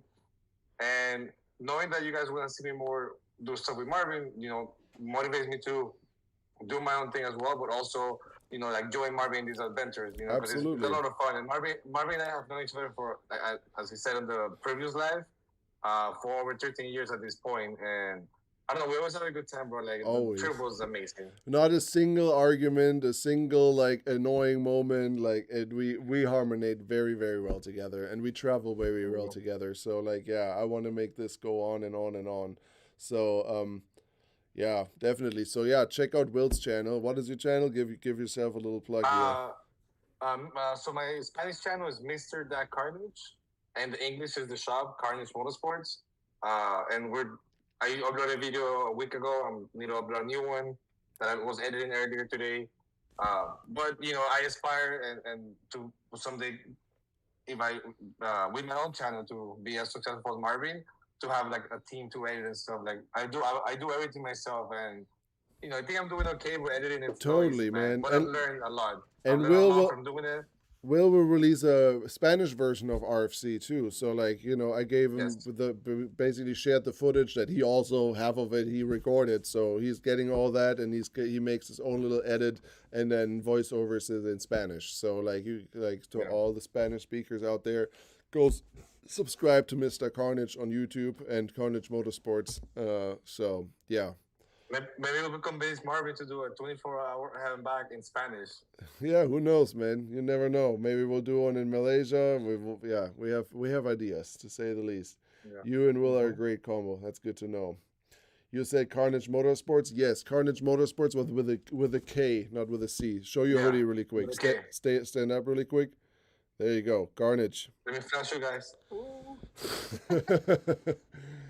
Cool, dude. Cool. Hey, man, we're going towards 2 hours and 40 minutes. Long live stream. So it was awesome. Thanks for joining me, bro, as always. And let's close this out. And then actually, before you close, we do have our own things that we're working on doing together. But if you guys wanna think something that we should do, or events we should cover, let us know in the comments as well. Because there's things out there that we haven't thought of. And a lot. We're down to do some fun, stupid stuff. Yeah, yes. We're already talking about the next adventures, nationally and internationally. So there's going to be a whole lot more coming, guys. A lot more coming. So as long as you guys are watching, we're going to deliver it. And again, I promise you guys, I will give my very, very best to make this RFC car build happening. And then for those of you out there, I'll see you at the off-road games and Easter Jeep Safari. And Will is going to be with yes. I'll be with Marvin at both events, and I'm excited to be part of that. And it's going to be awesome. I can't wait for the new adventures, bro. It's going to be a heck of a time, man. I can't wait. 2024 is going to be a good year, to say the least. I'm super excited, man. Cool. Thank you guys for watching. And keep your eyes open for another Flex Rocks and Rollovers video. We're still editing, not quite done yet, but another international trip that is coming to Flex Rocks and Rollovers here very soon. So thank you guys for watching. Thanks, Will, for joining. And I see you guys next time. Bye-bye. Have a good evening. Thank you. Later.